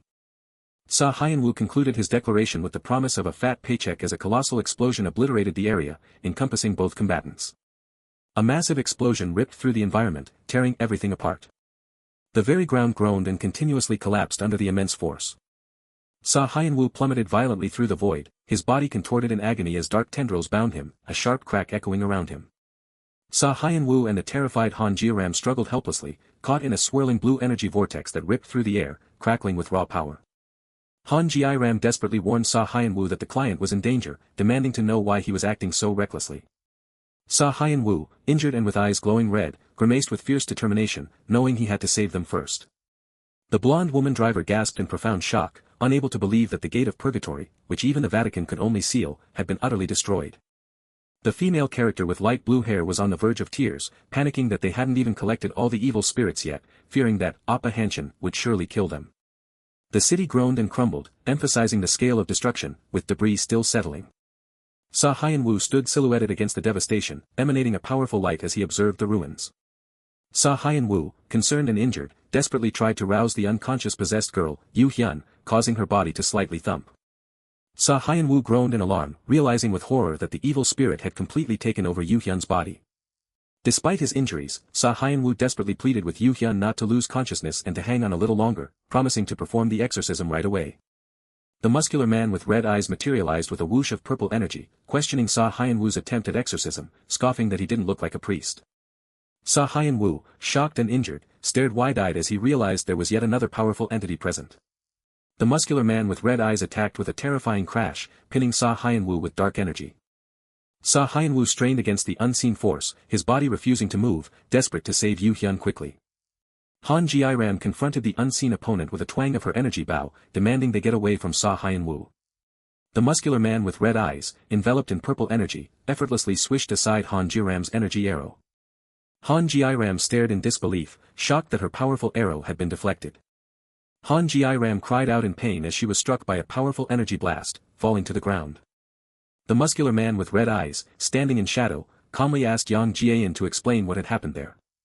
Yang Jiayan nervously stammered, attempting to explain that they were just following orders. The blonde woman driver furiously interrupted, blaming that guy for interfering and utterly destroying the gate of purgatory. The muscular man with red eyes, his expression intense, implied that she, too, had not foreseen this outcome. The ground shook with powerful tremors and purple energy rained down, revealing the muscular man with red eyes standing over the injured Hyeon-woo. The muscular man with red eyes explained the historical significance of the Gate of Purgatory, which no one had ever been able to destroy, forcing the Vatican to seal it away. An unknown man with an eye patch questioned how the gate could have been destroyed, revealing the name Hanshin. Hyeon-woo, pinned and injured, angrily demanded to know who his captors were and to be released immediately. The muscular man with red eyes was unfazed by Hyeon-woo's defiance, grabbing him and yanking him into the air with purple energy, dismissing his protests as irrelevant. The muscular man with red eyes, surrounded by dark energy, declared that he didn't care how Hyeon-woo destroyed the gate. The muscular man with red eyes decided Hyeon-woo was too dangerous to live, reaching out to attack him with menacing purple energy. Hyeon-woo struggled, bathed in a purple glow, realizing with dread that he couldn't dodge the impending attack. A fiery explosion erupted, engulfing an unknown figure who stood with an extended arm amid the flames, attacking another figure on the ground. An unknown person reacted with alarm and surprise to the sudden, intense fire. A cloaked figure emerged from the fiery smoke, flapping its garments, announcing that they were the ones behind the abnormal signal from the Gate of Purgatory. The man with an eye patch delivered a stern warning from within the flames, threatening to burn his opponents to ashes if they didn't back away from the child. The unknown man, cloaked and determined, declared his fire would never go out until it burned away every shadow of darkness, as the muscular man with red eyes realized the Vatican's forces had caught their scent. The muscular man with red eyes launched an attack, his hand engulfed in purple energy. Two powerful energy attacks, one orange and one purple, violently collided in a massive, chaotic explosion. The unknown man, his hand engulfed in fire, calmly challenged his opponent, asking if they still wanted to keep going. The muscular man with red eyes, his hand emanating purple energy, dismissed the confrontation, indicating a lack of time. A powerful explosion of purple and orange energy erupted, scattering debris and alarming the female character with light blue hair. The young priest stood calmly amidst the devastated landscape, his cape billowing as he surveyed the aftermath. The young priest, adjusting his uniform, calmly wondered if their opponents had fled. The young priest expressed deep concern over the unprecedented destruction of the Gate of Purgatory, an event unknown in Vatican history, while the female character with light blue hair confidently declared their enemies had run. The blonde woman driver, confused by the scene and the glowing pig-like object, then suddenly realized something about Hyeon-woo. The blonde woman driver angrily scolded someone for their reckless actions, warning them about the presence of Vatican members. Han Ji-ram and Hyeon-woo desperately tried to save Yoo-hyun, overriding other concerns, with Hyeon-woo exclaiming that Yoo-hyun would die if they left things as they were. An unseen person reassured the terrified Hyeon-woo, gently touching his chin. The young priest calmly promised Hyeon-woo that the child would be safe. A small, ornate bell was rung, emitting a bright, magical glow. The blonde woman driver performed a powerful ritual, causing glowing energy and objects to fly, while the light blue-haired female character was affected, and Yoo-hyun lay unconscious. The blonde woman driver commanded the evil spirit to kneel, bound by the oath sworn in God's name, asserting that its false vibrations would end there, as Yoo-hyun's face twisted in pain. The evil spirit within Yoo-hyun vehemently roared its defiance, screaming that no one would take its body, the body it claimed to have created. The evil spirit, manifesting partially from Yoo-hyun, asserted its ownership over the body, claiming to be its creator, and confronted the confident blonde woman driver. The blonde woman driver forcefully grabbed Yoo-hyun's face to suppress the raging evil spirit. The young priest performed an exorcism, holding Yoo-hyun's head and commanding the evil spirit to return to the Forsaken Land as a wandering star. The blonde woman driver, hands glowing with brilliant golden light, shouted, "Lux Aeterna," with determined power. Yoo-hyun was struck by the powerful golden light, causing immense pain and dislodging the evil spirit. The evil spirit was expelled from Yoo-hyun, falling to the ground as a small, dazed, cat-like creature, observed by the young priest. Hyeon-woo and Han Ji-ram looked on in shocked surprise at the outcome of the exorcism. An unknown character commented on the glowing light emanating from Kim Yoo-hyun, who lay unconscious on the ground. The female character with light blue hair stated that the light was sending the evil spirit back to hell, while an unknown woman with dark hair expressed surprise at the spirit's immense power. A character observed Kim Yoo-hyun, wondering how he, still just a child, had managed to endure such a powerful possession for so long. Kim Yoo-hyun shed a tear and softly uttered, "Dad," indicating profound sadness. Kim Yoo-hyun, still lying on the ground, looked up to see the transparent, ghost-like figure of his father, Kim Woo-hyuk. Kim Yoo-hyun, sitting up and crying, furiously confronted his father's ghost, accusing him of torture and attempting to steal his body. Filled with anger and pain, Kim Yoo-hyun shouted his hatred for his father, lamenting how much he had suffered because of him, as Hyeon-woo and Han Ji-ram looked on with concern. Kim Yoo-hyun expressed his deep resentment towards his father, blaming him for his suffering, his inability to play baseball, and the constant scolding from his mother. Kim Woo-hyuk's ghost attempted to speak to his son, while Kim Yoo-hyun's mother watched, distressed. Kim Woo-hyuk's ghost apologized to and embraced his crying son, Kim Yoo-hyun. Kim Woo-hyuk's ghost then turned to his wife, apologizing for failing to stay by her side and protect her until the very end. Kim Yoo-hyun's mother wept uncontrollably upon hearing her husband's sorrowful apology. Kim Yoo-hyun reacted with shock and sadness as his father's ghostly form began to swirl and fade away. Kim Yoo-hyun cried out in distress, asking his father what was happening to him as he faded. Kim Yoo-hyun's mother cried out in despair, begging her husband not to disappear after their brief reunion. Kim Yoo-hyun desperately pleaded with his fading father to stay with him and his mother, to keep living with them. Kim Woo-hyuk's ghost softly reminded Yoo-hyun of a promise they had made, as he slowly faded further away.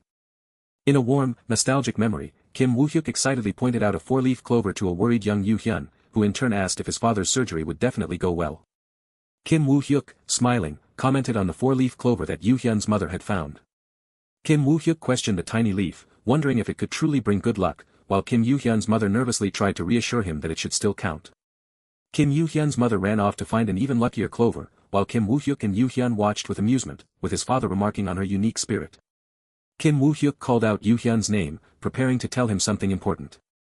Kim Woo-hyuk tenderly explained to Yoo-hyun that his mother, despite acting strong, had a far more fragile heart that was easily hurt, as she listened sadly in the foreground. Kim Woo-hyuk set up a hypothetical scenario for Yoo-hyun, gesturing towards a billboard featuring his mother. Kim Woo-hyuk posed a solemn hypothetical question to Yoo-hyun about what he would do if his father were gone and it was just the two of them left. Kim Woo-hyuk asked Yoo-hyun to promise to protect his mother in his place, to which Yoo-hyun reacted with surprise and hesitation.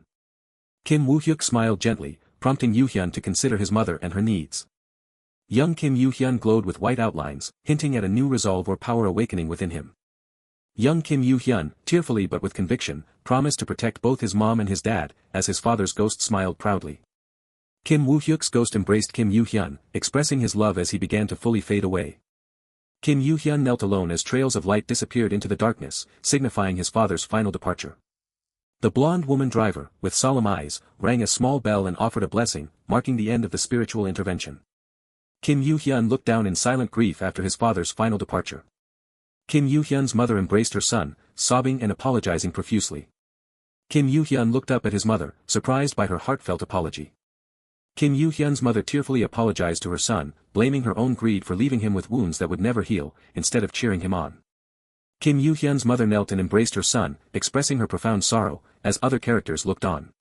A Ferris wheel stood against the dark night sky, a quiet backdrop to the mother's emotional plea. Only after letting go of that foolish greed, did the narrator note. A vibrant four-leaf clover, symbolizing hope and renewal, grew in the desolate ground, signifying a new beginning. The young priest stood calmly amidst the desolation, his cape billowing in the wind with purpose. The young priest paused in thoughtful contemplation. Hyeon-woo, kneeling beside a relieved Han Ji-ram, thanked the young priest for saving them, who in turn questioned if Hyeon-woo was the one who destroyed the gate. Hyeon-woo, surprised and injured, admitted he had somehow managed to destroy it, but then questioned if he shouldn't have. The young priest reassured Hyeon-woo that he had done the right thing and then suggested they introduce themselves.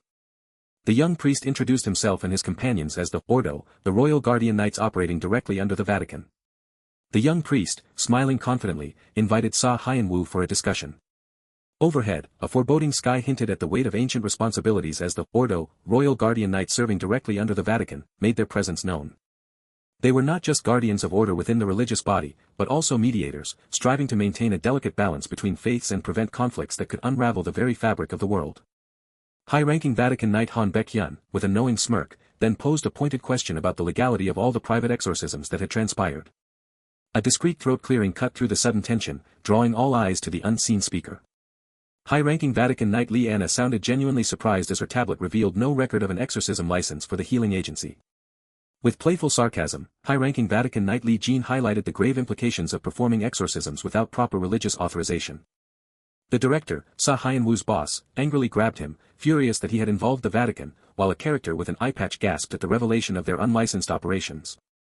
Han Ji-ram, the blue-haired young woman, fiercely defended her independence against the exasperated director, refusing to be lectured on what constituted a separate issue. Han Baek-hyun calmly cut through the rising tension, downplaying the license issue, assuring them it was not the reason for their visit. Taking a casual sip from his mug, Han Baekhyun then revealed the true purpose of their arrival, a commission. Catholicism, Buddhism, and Protestantism were among the major faiths leading exorcism efforts in a world increasingly overrun by evil spirits. Amidst these established paths, other, more mystical traditions also carved their own ways through the encroaching darkness.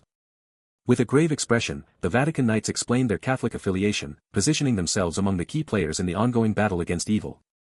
The director, cradling a baby, grew impatient with the lengthy preamble, urging the Knights to cut to the chase and stop stating the obvious. Lee Anna then refocused the conversation, stating the reason for their visit involved another publicly recognized mainstream faith. She then unveiled the name of this mysterious new religion, the Ch1 cult. Hyeon-woo's breath caught in his throat, a flash of recognition and shock crossing his face at the mention of the Ch1 cult. Han Ji-ram, visibly confused and concerned, mentioned that many of her friends were members, questioning the implication. Han Baekhyun conceded that the Ch1 cult outwardly appeared no different from other major religions, even cultivating an impeccable public image. While the Vatican reacted to demonic possessions with exorcisms, the Ch1 cult positioned itself as a preventative force, shielding people from evil spirits before they could strike. This protection came in the form of baptismal tattoos, which one excited student proudly displayed to her surprised friend, who scoffed at the fanaticism. The student passionately defended the cult's widespread popularity, questioning if her friend would brand all their numerous baptized members as fanatics. The Ch1 cult's followers had exploded in numbers, but Han Baekhyun somberly revealed the truth: they were nothing more than a heretical cult. Han Ji-ram gasped, confirming if he meant the Ch1 cult, and Han Baekhyun grimly affirmed that they were releasing evil spirits to sow chaos, not save souls. Han Baekhyun pointedly linked the cult's actions to Hyeon-woo, stating they had opened the gate of purgatory with the very gate he had destroyed. Lee Jin condemned the cult's actions as a manipulative act to spread fear and expand their religious influence, exposing their baptismal tattoos as mere propaganda. The narration grimly revealed the cult employed specialized raiding teams, who eliminated anyone who dared to oppose their insidious plans. To achieve their vile goals, they even resorted to sacrificing living humans as offerings, opening the very gates that brought forth such despair. The Vatican, despite their secret efforts, could only offer temporary fixes, sealing the gates with powers that could shatter at any moment. Han Baekhyun concluded his exposition, then with a knowing glance, reminded them of the healing agency's policy: they took any commission, as long as it paid. Hyeon-woo's eyes widened as the narration declared he possessed the only power in the world capable of destroying a gate of purgatory.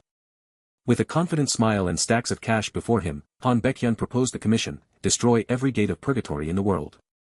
Han Baekhyun offered to raise the staggering sum as much as they desired, but the director remained silently contemplative. The director flatly refused the commission, much to Hyeon-woo's shock and disbelief, who gestured wildly at the mountain of money. Han Ji-ram also refused, citing the cult's danger and her distrust of the Vatican, further surprising Hyeon-woo. The director, holding a baby, vehemently dismissed the Vatican, declaring his agency would never involve themselves with such people. He then leaned in, preparing to deliver his most crucial point. With a knowing smirk, Han Baekhyun watched as the director flatly stated his refusal to be dragged into the Vatican's pathetic little power struggle. Lee Anna slammed her hand down, enraged, denying it was a power struggle and insisting they were fighting for the world itself. Han Baekhyun, however, simply smiled, proposing to shift the offer from the agency to Hyeon-woo personally. He then struck a vulnerable nerve, mentioning Hyeon-woo's sister's rare illness and offering limitless compensation if he would just destroy the gates for them. The offer extended to covering all his sister's hospital bills, promising to free him from his obligations to the agency. Han Baekhyun confidently pitched the deal as a mutually beneficial, win-win situation for both sides. Hyeon-woo's face was etched with internal conflict as Han Baekhyun reiterated his desperate need for money. The stark image of a hospital building stood as a silent testament to Hyeon-woo's burden. The weight of his decision pressed down on Hyeon-woo as he slumped over his desk, defeated.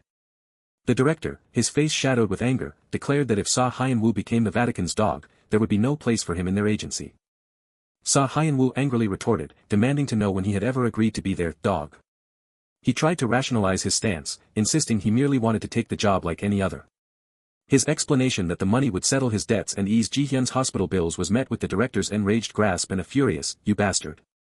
The director headbutt Hyeon-woo, screaming if he would truly risk his life for money, adding that Ji-hyun would be thrilled if he died for cash. Hyeon-woo desperately insisted he had no intention of dying, but the director chillingly countered that those with terminal illnesses likely thought the same. Gripping Hyeon-woo's collar, the director delivered a cutting remark about his previous brush with death, just to save a child.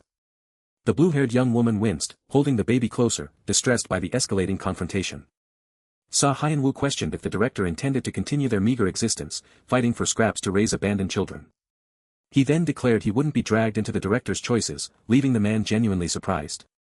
With a bruised but resolute expression, Hyeon-woo asserted he had no intention of becoming a starving saint. His sister, Ji-hyun, blissfully munching on pizza in her hospital bed, asked why he looked so serious, teasing if he'd argued with Han Ji-ram again. Ji-hyun smiled, her cheese stretching as she expressed relief at his denial. She then instructed him not to wear such a serious face in front of her, catching Hyeon-woo by surprise. Ji-hyun revealed that lying there daily, she had come to understand his profound care, and their shared gratitude for Han Ji-ram and the director.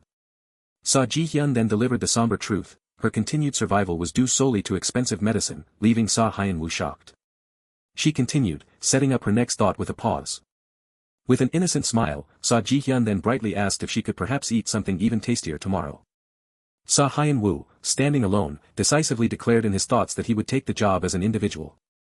Han Ji-ram rushed towards him, her voice laced with distress, catching Hyeon-woo completely by surprise.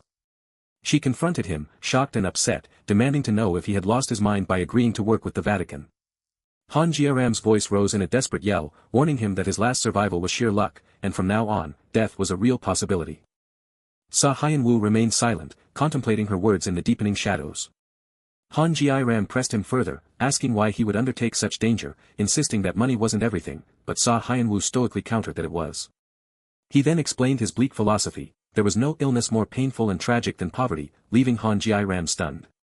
Hyeon-woo walked away, asserting his intention to buy that happiness, as Lee Anna watched him depart. Lee Anna smiled confidently, assuring him that he would not regret his decision. As the car sped away, Hyeon-woo questioned if he could destroy gates alone, but Lee Anna explained her crucial role in lifting the seals. Hyeon-woo then expressed surprise at her sudden casual tone, which Lee Anna brushed off, suggesting they were the same age and he could be informal too. Lee Anna advised him to relax, framing the first mission to a relatively easy gate as merely a test of his power. Hyeon-woo tried to question her about the need for sacrifices to break the seals, but Lee Anna cut him off, clearly annoyed by his questions. Lee Anna reassured him that she would handle the seal breaking, leaving him with the sole task of destroying the gate of purgatory itself. Lee Anna announced their arrival at his old school, leaving Hyeon-woo incredulous that a gate could exist in such a familiar place.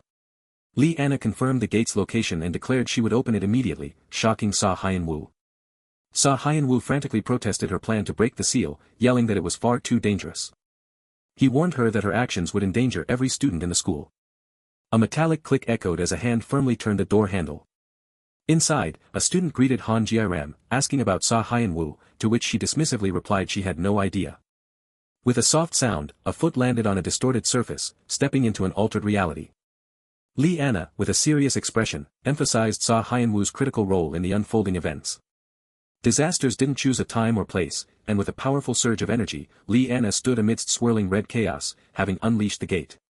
Her eye glowing gold amidst swirling energy and chains, Lee Anna commanded Hyeon-woo to prove his power by destroying the gate if he wished to save everyone.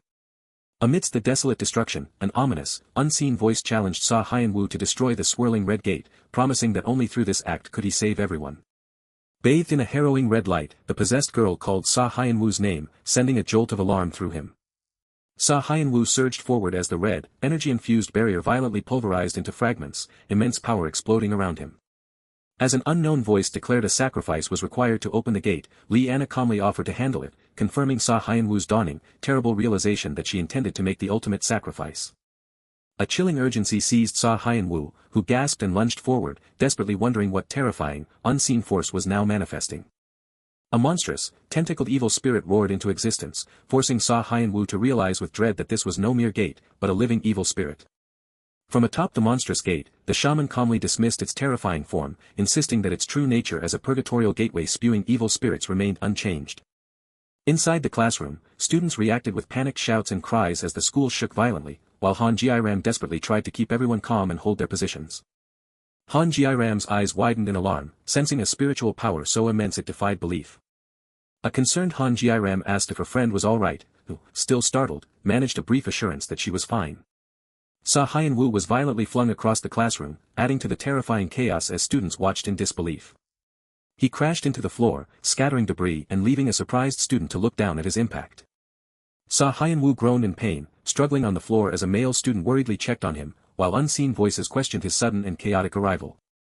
Above, students gasped in alarm, pointing upwards as an unseen force created a gaping hole in the ceiling, revealing something flying towards them. 3 monstrous evil spirits burst through the school wall with a shattering crash, provoking horrified screams from the terrified students. A powerful wave of light blue energy erupted from Hyeon-woo, transforming him as it pulsed through the chaotic classroom. Hyeon-woo unleashed a devastating torrent of light blue energy, striking an unseen target with immense force.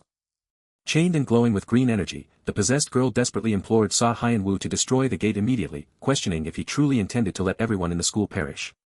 Frustrated and exasperated, Hyeon-woo bent to pick up a pen, muttering angrily about the unexplained and sudden opening of the gate. Hyeon-woo screamed in a mix of agony and defiance, his eyes glowing purple as he clutched his chest. High above, a white-haired man plummeted towards the monstrous, red energy entity below, surrounded by shimmering particles. The possessed girl looked up in utter shock, unable to comprehend what she was witnessing. An unseen observer noted the sudden and dramatic shift in Hyeon-woo's spiritual power wavelength. The white-haired man ascended into the sky with a burst of light blue energy, leaving the dark, chained entity below.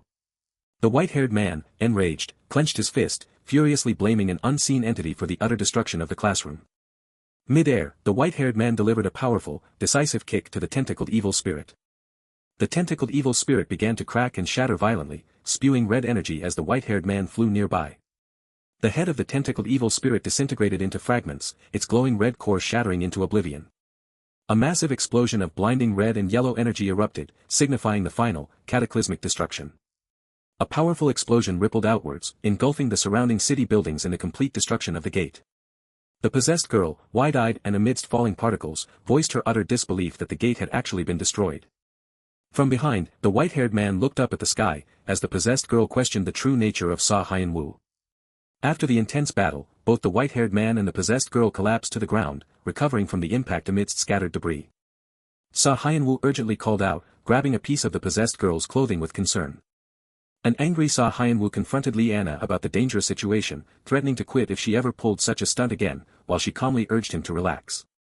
Excited students cheered and praised Hyeon-woo's incredible feat, while Han Jiaram nervously tried to warn them and get them to step back from the lingering danger.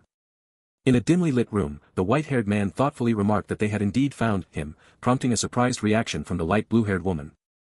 The white-haired man smirked, greeting the light blue-haired woman, who questioned his and his companion's unexpected presence.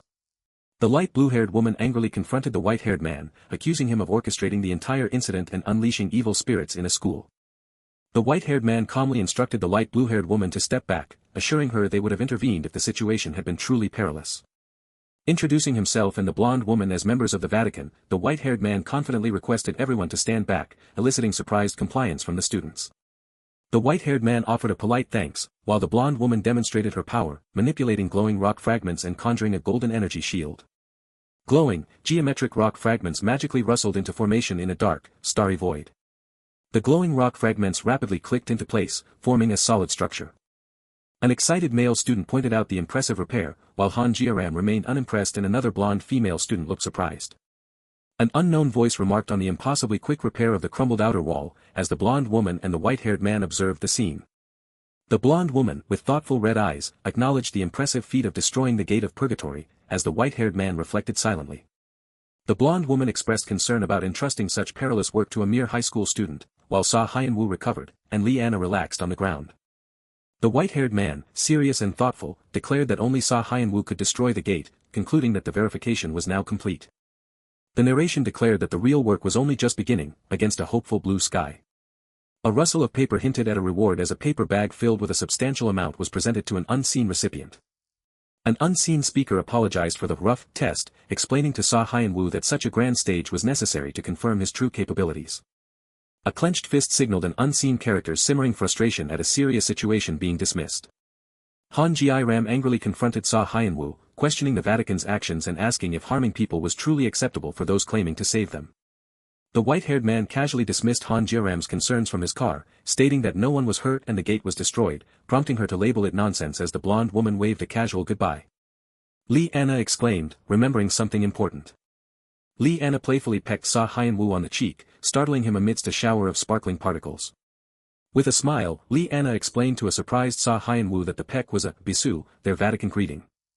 Waving goodbye with a confident smile, Lee-Anna expressed her anticipation for their future collaborations before departing. Amidst a soft mist, Hyeon-woo looked confused and pensive, pondering the strangeness of the greeting he had just received. Hyeon-woo awkwardly offered the brown paper bag to Han Ji-ram. Hyeon-woo explained his discomfort, asking Han Ji-ram to pass the bag to the director on his behalf.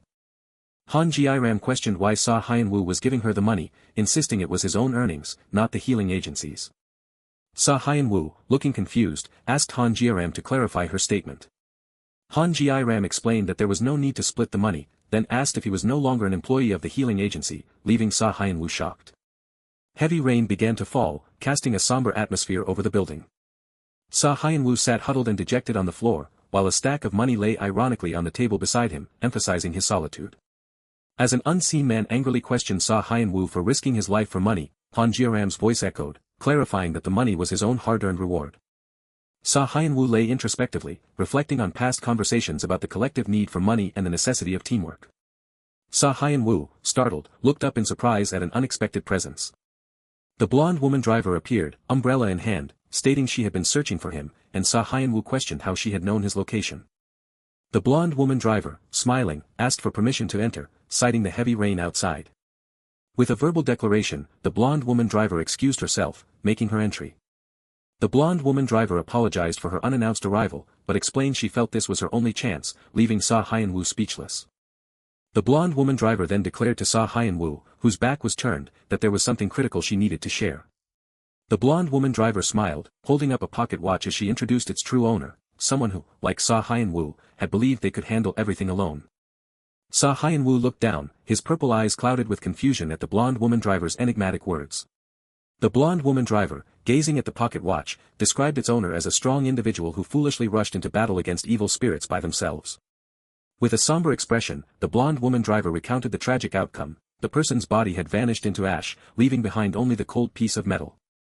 Hyeon-woo questioned the sudden revelation, as the blonde woman driver, standing outside in the heavy rain, stated he likely believed he could handle everything alone. The blonde woman driver sadly revealed that the final moments of that tragic person continued to overlap with Hyeon-woo in her mind. The narration emphasized the vital importance of having anchors and family who can provide support, intervene in danger, and offer trusted backing, highlighted by the faces of key characters. The blonde woman driver implored Hyeon-woo not to share the tragic fate of her older sister, the watch's owner, urging him not to bear his burdens alone.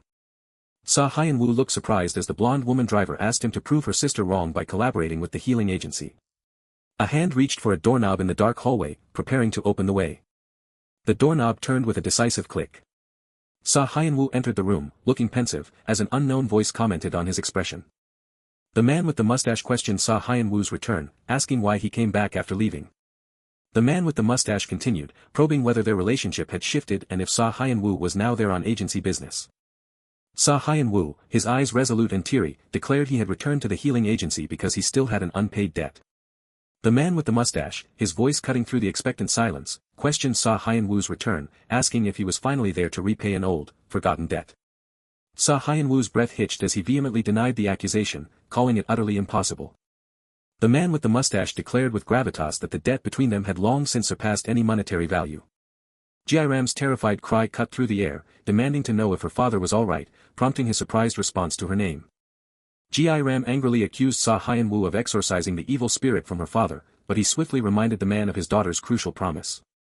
Hyeon-woo, holding the weight of a baby in his arms, reiterated the profound promise that saving the man would make them family, urging him to keep his word.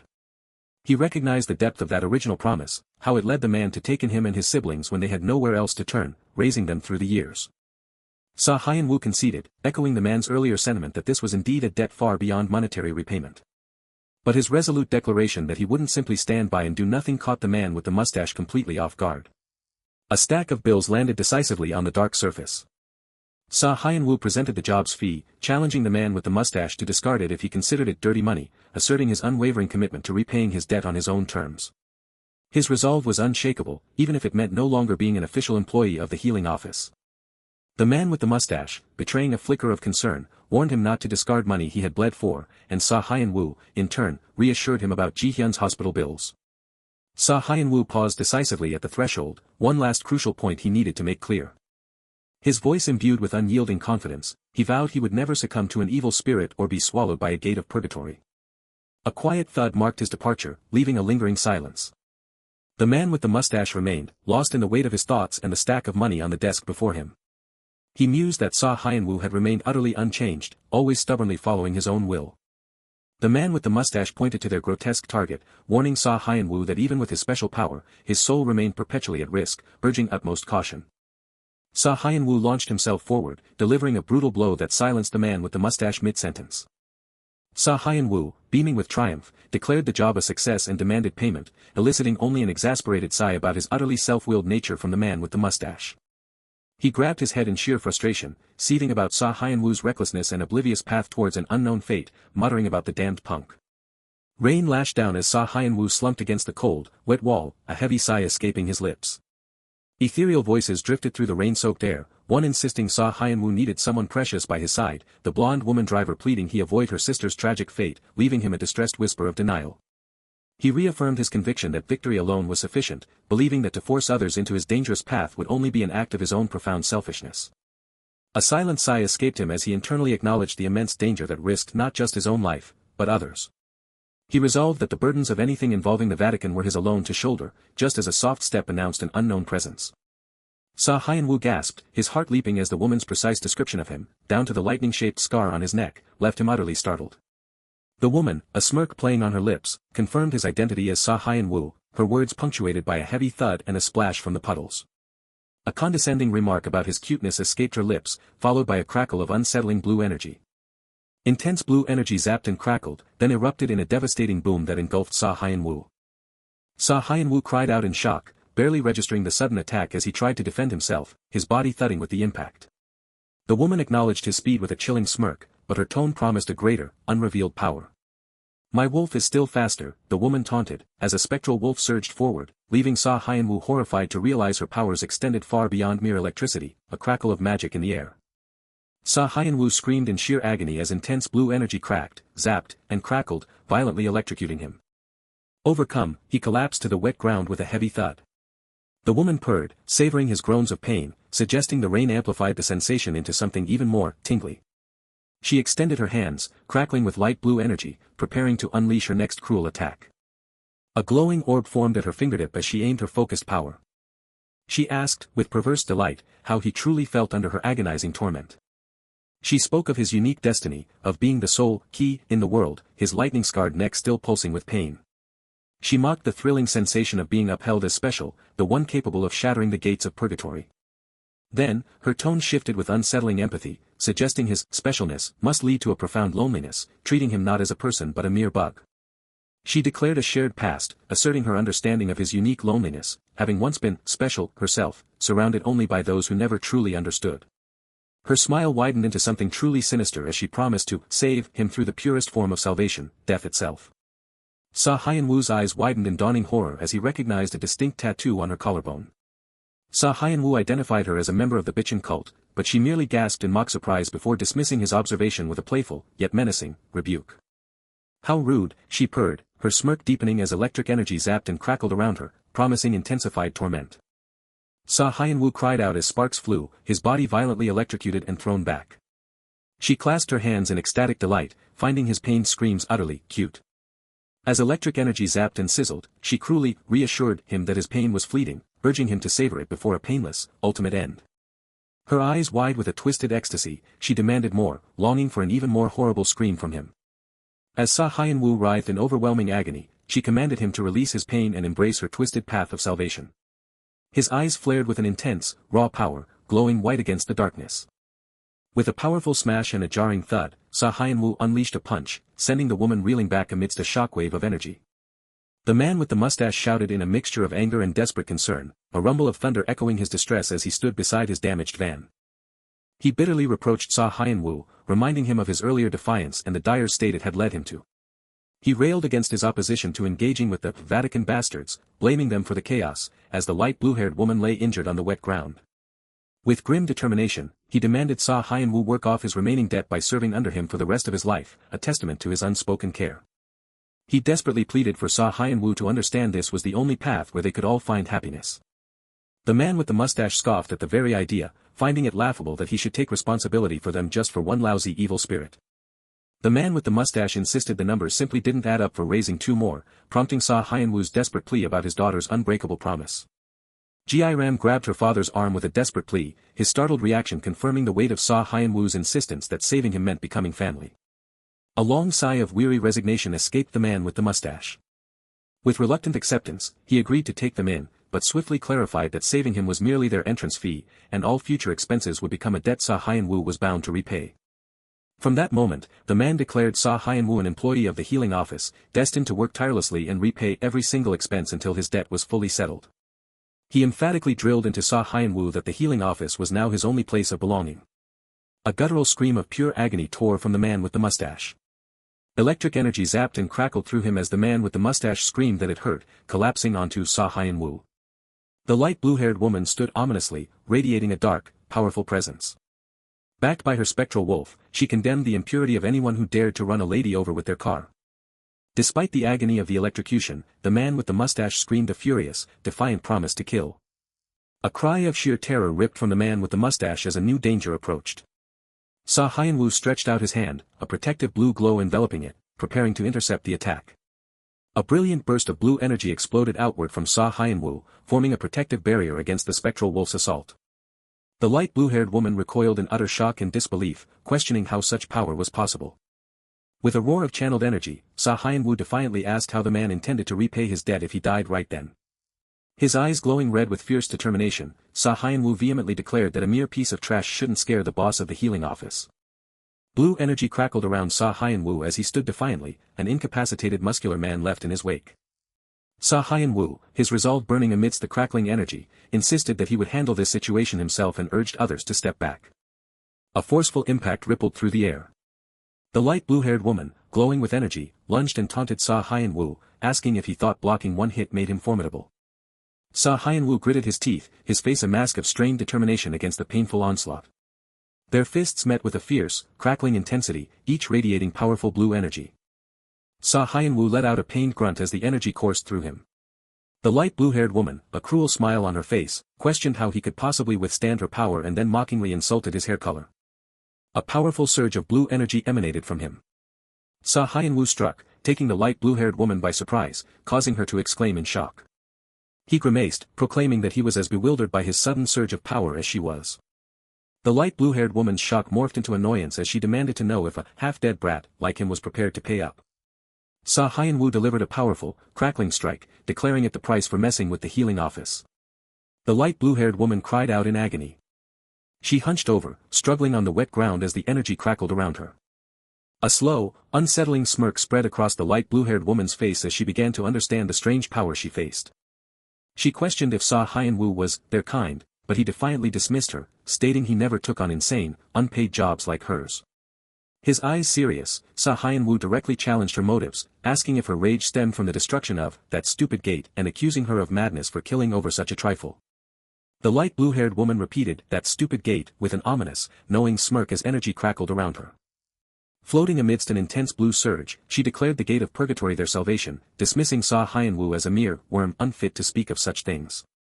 The muscular man with red eyes, now glowing with malevolent energy, threatened the most painful death imaginable for daring to dirty their hands. Hyeon-woo, fists clenched and resolve unyielding, countered that it was his opponents who would pay, vowing to hold nothing back. As the two prepared to clash, a massive wave of blue energy erupted from the street. Hyeon-woo and the light blue-haired woman locked into a fierce grapple, their energies rumbling and clashing. The light blue-haired woman's eyes widened in shock as she realized his incredible speed. He moved with a speed that defied the eye, a blur of motion as his feet struck the wet ground. The man with the mustache warned Hyeon-woo that his opponent's energy had changed, to which Hyeon-woo grimly agreed, urging him to stay back from the danger. Hovering above, crackling with immense power, the light blue-haired woman acknowledged his resilience but mockingly noted the burning sensation his nerves must be experiencing. She smiled sadistically, finding his struggle entertaining and proclaiming that an easy death would be boring. Hyeon-woo realized with a chilling certainty that the disgusting aura belonged to the same individual who had interfered last time. The man with the mustache, sweat beading on his brow, recognized the enemy's field was no ordinary power, infused with the filthy presence of evil spirits. He confirmed with alarm that their opponent wielded the power of evil spirits. A burst of energy sent water splashing. Hyeon-woo cried out as he absorbed a powerful blow. The light blue-haired woman reveled in Hyeon-woo's cries, describing it as the sound of a soul being shaved away, while the man with the mustache watched on in grim concern. With sadistic anticipation, the light blue-haired woman wondered aloud where the prettiest sound of his pain would come from. Hyeon-woo grunted in pain as she struck him again, asking if that specific spot produced the desired sound. Hyeon-woo cried out again as she struck him in yet another spot. A swirling burst of blue energy signaled her readiness for another attack. Her gaze shifting, the light blue-haired woman threatened to kill his boss first, knowing it would provoke Hyeon-woo. A foot landed sharply on the wet ground. The light blue-haired woman taunted Hyeon-woo, calling him a coward for his inability to watch those he cared about get hurt. Her face twisted into a broad, cruel smile as she reveled in her psychological torment. Hyeon-woo's face contorted with immense struggle and incandescent rage, enduring both physical and emotional assault. Hyeon-woo lunged with a punch, but the light blue-haired woman swiftly dodged the blow. The light blue-haired woman laughed triumphantly, declaring him too slow as she effortlessly evaded his attack. Her red eye gleaming, the light blue-haired woman spoke to him, acknowledging the pleasant shiver and the rampaging rage she sensed within his body. Hyeon-woo confirmed her perception of his rage, then vowed with cold intensity that he now saw perfectly clearly how he would tear her apart. A powerful and fast-moving energy attack streaked across the dark. The light blue-haired woman laughed mockingly, questioning how he could tear her apart when he couldn't even touch a single hair on her. She boasted about her Thunder God ability, claiming its speed was beyond human senses.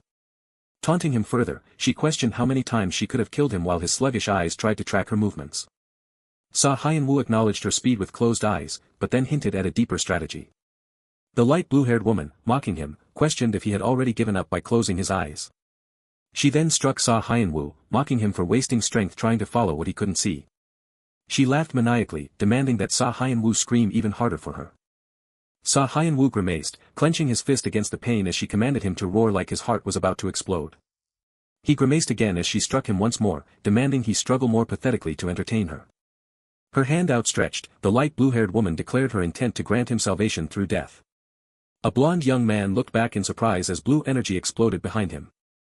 The blonde young man questioned if it was another evil spirit, while Han Ji-ram, holding her energy bow, scolded him for relying too much on his powers and letting his guard down. He scratched his head thoughtfully, explaining that he anticipated the sneak attack and questioned how she would have handled it.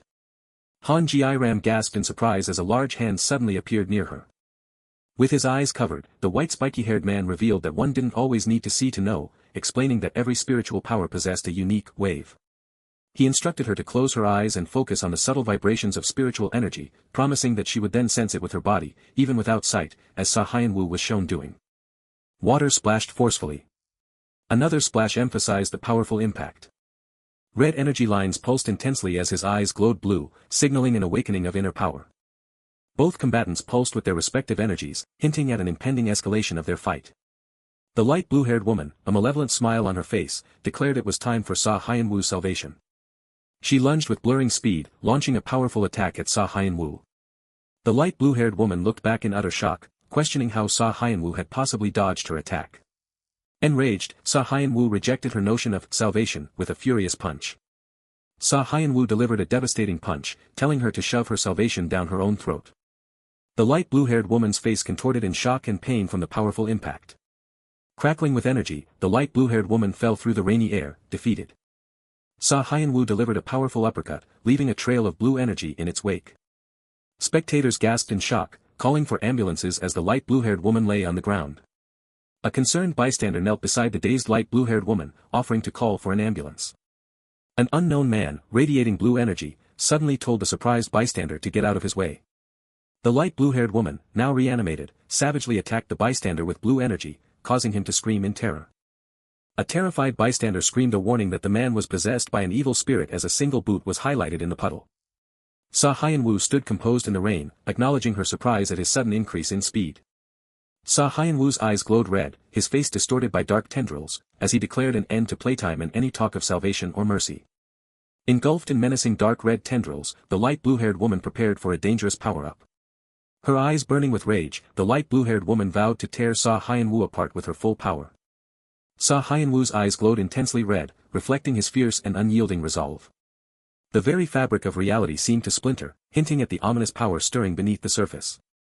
Isabel, surrounded by swirling tendrils, declared it was her choice whether he would be torn apart, but first she had a question to ask. Hyeon-woo, eyes burning red, pierced her with an intense question that cut through the confrontation. Do you have a family? Isabel scoffed at the mention of family, mocking his impending death and claiming she had long ago discarded such boring, disgusting things. She declared her allegiance, claiming the great Bitchin cult was her only family and sanctuary now, leaving Hyeon-woo to contemplate her words. With a confident smirk, Hyeon-woo declared there would be no escaping the bill, as he would charge all her exorcism fees to the Bitchin cult, an energy pulsed around him. Hyeon-woo pressed the point, asking how a cult like that could ever make her any money, leaving Isabel to ponder his words with a sudden, thoughtful confusion. Isabel shrieked in outrage, unleashing thorny tendrils that lunged at Hyeon-woo as she swore to kill him for defiling her holy elders. Hyeon-woo deftly dodged Isabel's aerial assault, moving with a speed that left the tendrils striking empty air. Gritting his teeth, Hyeon-woo, with red eyes glowing, looked up from the cracked earth, reminding her to remember one crucial thing. Hyeon-woo landed a powerful aerial kick, the impact cracking through the air, as he declared the healing office charged a hell of a high fee. Isabel grimaced, a pained groan escaping her lips as the attack's full force registered. With an explosive burst, Isabel was violently repelled, thrown back through the air as Hyeon-woo immediately charged after her. A chaotic burst of blue and yellow energy erupted, signifying the fierce clash of powers. Isabel, now surrounded by glowing golden and blue clones, hurled a malicious taunt, confident in her overwhelming numbers. A brutal punch landed with a sickening crack, striking Hyeon-woo with devastating force. Amidst the flurry of blows and evasions, Hyeon-woo registered that he had more or less adapted to her speed, even as impacts continued to land. Despite his adaptation, Hyeon-woo's body was resisting, struggling against the pervasive electrical currents coursing through him.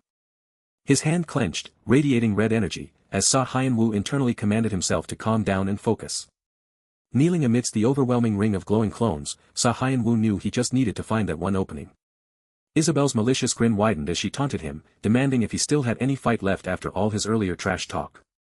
A sudden, disorienting shock rippled through Isabel, her eyes widening in surprise as her condition abruptly shifted. Isabel suddenly crumpled to her knees, body shaking as red energy cracked around her, realizing with horror that she couldn't move a muscle. Hyeon-woo's eyes glowed red with fierce determination as he clenched his fist, ready for the final blow. Hyeon-woo's blue glowing fist connected with a sickening thud, causing purple liquid to erupt from Isabel with a cry of pain. Isabel recoiled with a violent scream, engulfed in a maelstrom of red energy and dark tendrils.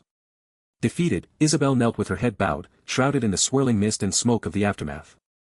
Despite her defeat, Isabel's red eyes still burned, gritting her teeth against the waves of intense pain. With a violent retch, Isabel expelled a small, cat-like evil spirit, surrounded by grotesque purple slime, from her body. Enraged and clutching her chest, Isabel screamed, her red eyes burning, demanding to know what Hyeon-woo had done to her body. A boot stomped down forcefully, cracking the purple, energetic ground beneath it. Hyeon-woo stood over the defeated Isabel, his declaration of exorcise ringing with triumphant authority. With a confident, mocking smirk, Hyeon-woo suggested she still had more to expel, questioning just how many evil spirits had been stuffed into her thick skull. Hyeon-woo recounted her destructive actions, then questioned the Bitchin cult's true motives, noting that such trouble for no apparent profit simply didn't add up.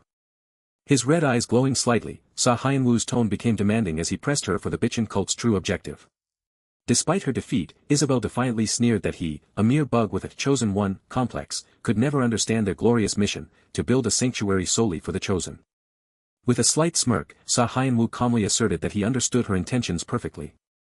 Hyeon-woo's anger flared, his eyes glowing red as he grabbed Isabel, threatening that playing with lives came with a price, and it was going to hurt. A blue glow surrounded his outstretched finger, signaling an impending, magical action. A giant, spectral fish erupted from the water, spewing forth a torrent that engulfed the distant figures in a surreal, powerful chaos. Hyeon-woo's eyes widened in utter bewilderment, wondering why on earth there were suddenly fish.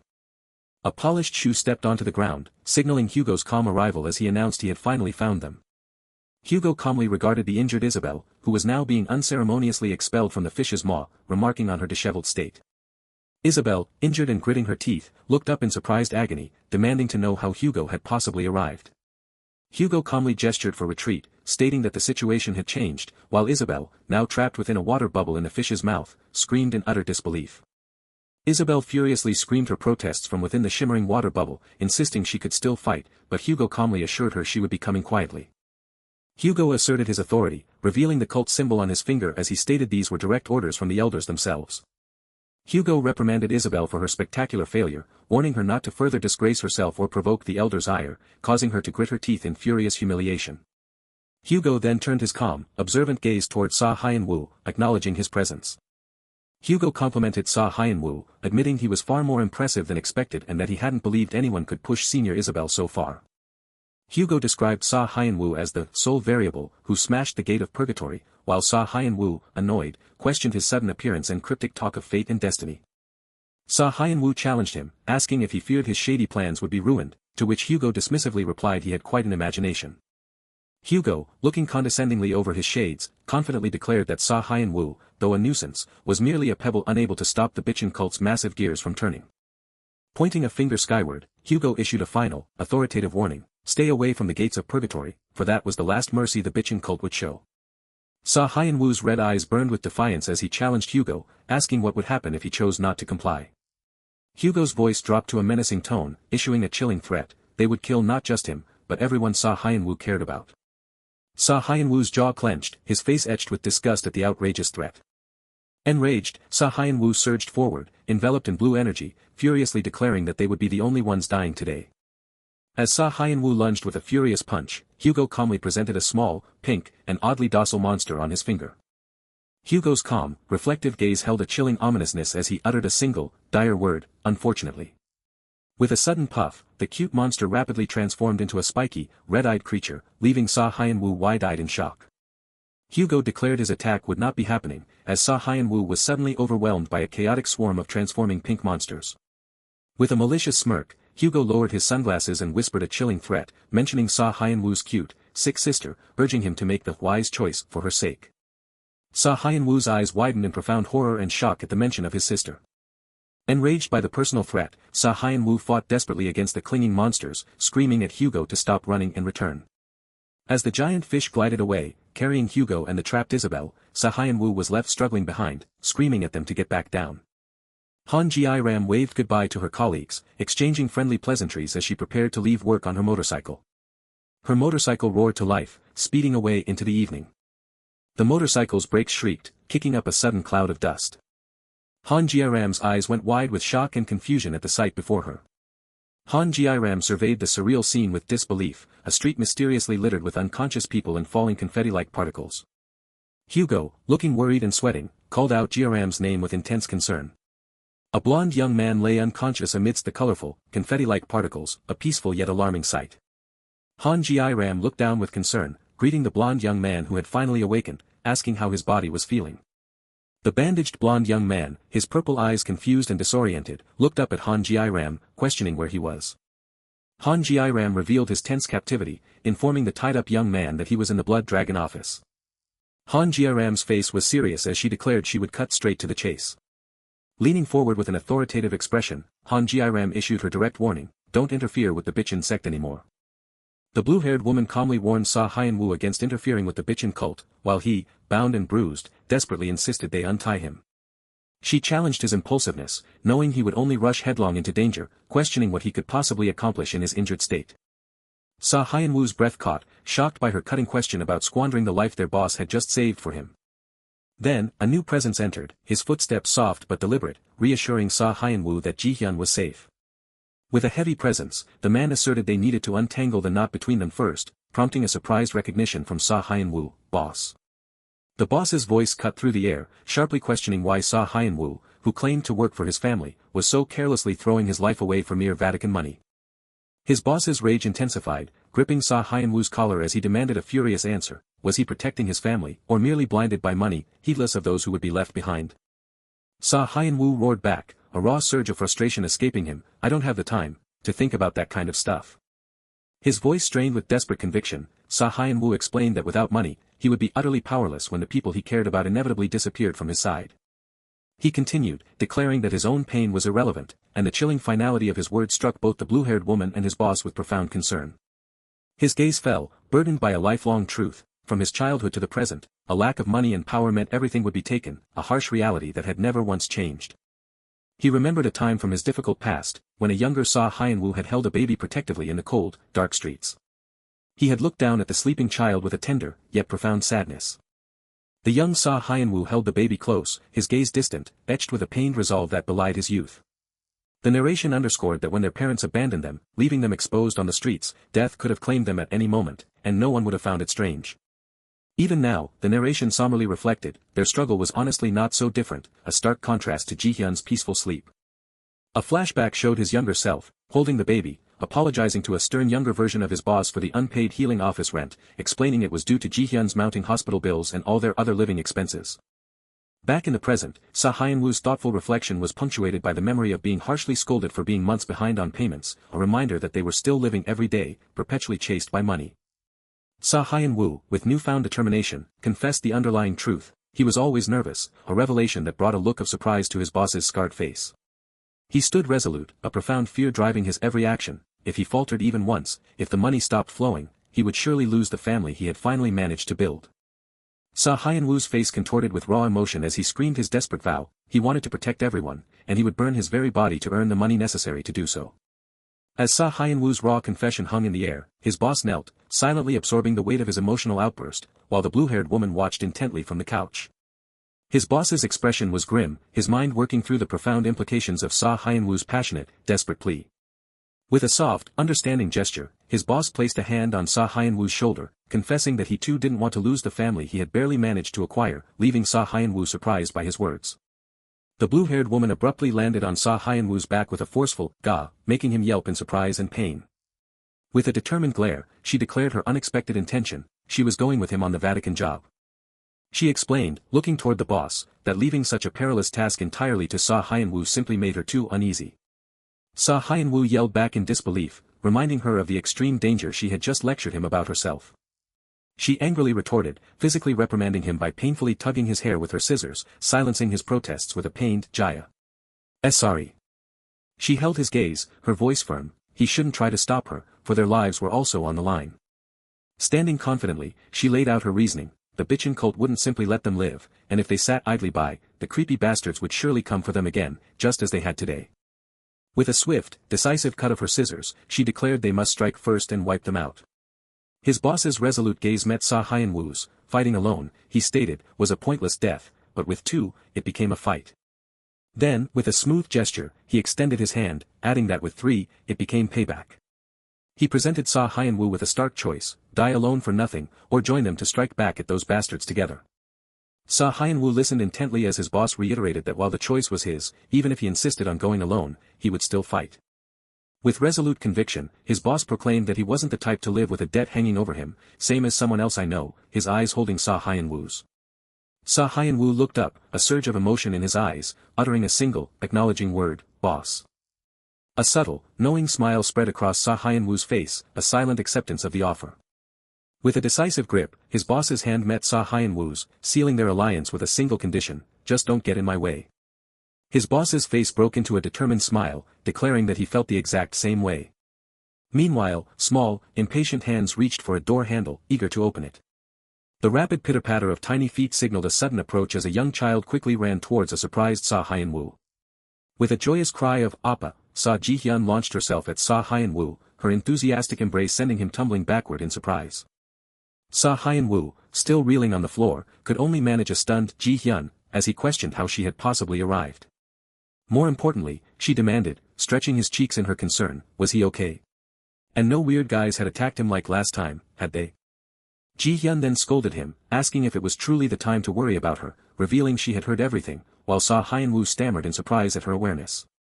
A blonde woman driver, holding a baby, broke into their reunion, dryly commenting that things seemed to have worked out and they could save the emotional reunion for after they moved.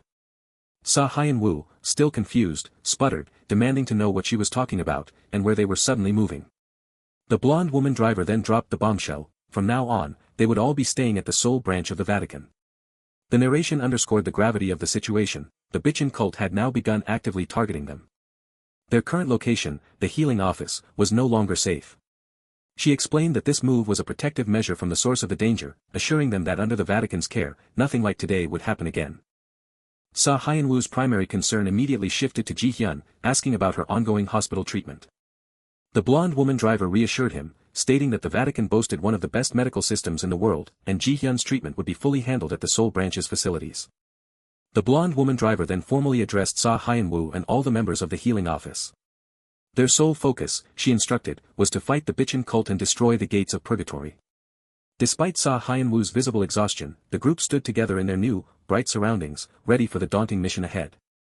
With a bright, confident smile, the blonde woman driver implored them to dedicate their strength for the sake of the entire world. An awe-inspiring panoramic view revealed the majestic Vatican Seoul branch, a towering, futuristic skyscraper against the night sky. As they walked, their footsteps deliberate amidst the bustling activity, Hyeon-woo remarked on the surprising number of people still present so late, noting that churches never truly closed. He then observed the array of screens and personnel, commenting that the facility felt less like a church and more like a military fortress, questioning if they were monitoring all restricted zones in real time. With a firm, knowing glance, the blonde woman driver explained that such a high level of response was essential to protect citizens from the Bichon cult and evil spirits. With a soft chime, the elevator doors opened, and the blonde woman driver gestured them inside, announcing their rooms were on the upper floors. Hyeon-woo let out a soft gasp of awe, remarking that this branch was far more high-tech than he had ever expected, seeking confirmation from the others. The digital display silently confirmed their ascent, soaring past the 86th floor. As the elevator opened, a young male priest greeted them formally, stating they had been expecting the members of the healing office, much to Hyeon-woo's surprised recognition. He then informed them that he would be their guide during their stay, asking them to follow him. The priest led them down a long, bright hallway, promising to show each of them to their private rooms. With a light tap on his shoulder, the blonde woman driver suddenly stopped Hyeon-woo, informing him she would retrieve him separately in a bit. She then delivered an urgent summons. The Chancellor of Yuldo wished to see him, right now. Elsewhere, a hand elegantly swirled red liquid in a wine glass, its motion silent and precise. From a luxurious high-rise office, a woman with white hair gazed out at the glittering city lights, lost in contemplative thought. Her voice was solemn, a weary sigh as she spoke of heaven's silence and the ever-loudening screams of purgatory. A male figure with white spiky hair, bathed in cool blue light, reassured the Chancellor not to worry, for they had finally found the key to resolving the dire situation. The Chancellor mused about calling a person a key, while the male character expressed skepticism, noting that a person, as a key, introduced far too many variables. He concluded that free will and emotions rendered individuals too impossible to control, a truth he pondered in thoughtful silence. A sharp, decisive knock preceded the blonde woman driver's announcement. "Chancellor, Mr. Hyeon-woo has arrived," prompting the Chancellor to command, "Send him in." With a quiet sip of her wine, the Chancellor's lips curved into a subtle, expectant smile, a predatory glint in her eyes. She then declared, a mischievous glint in her eyes and a light laugh escaping her lips, that they would soon see for themselves what kind of troublesome key Hyeon-woo carried.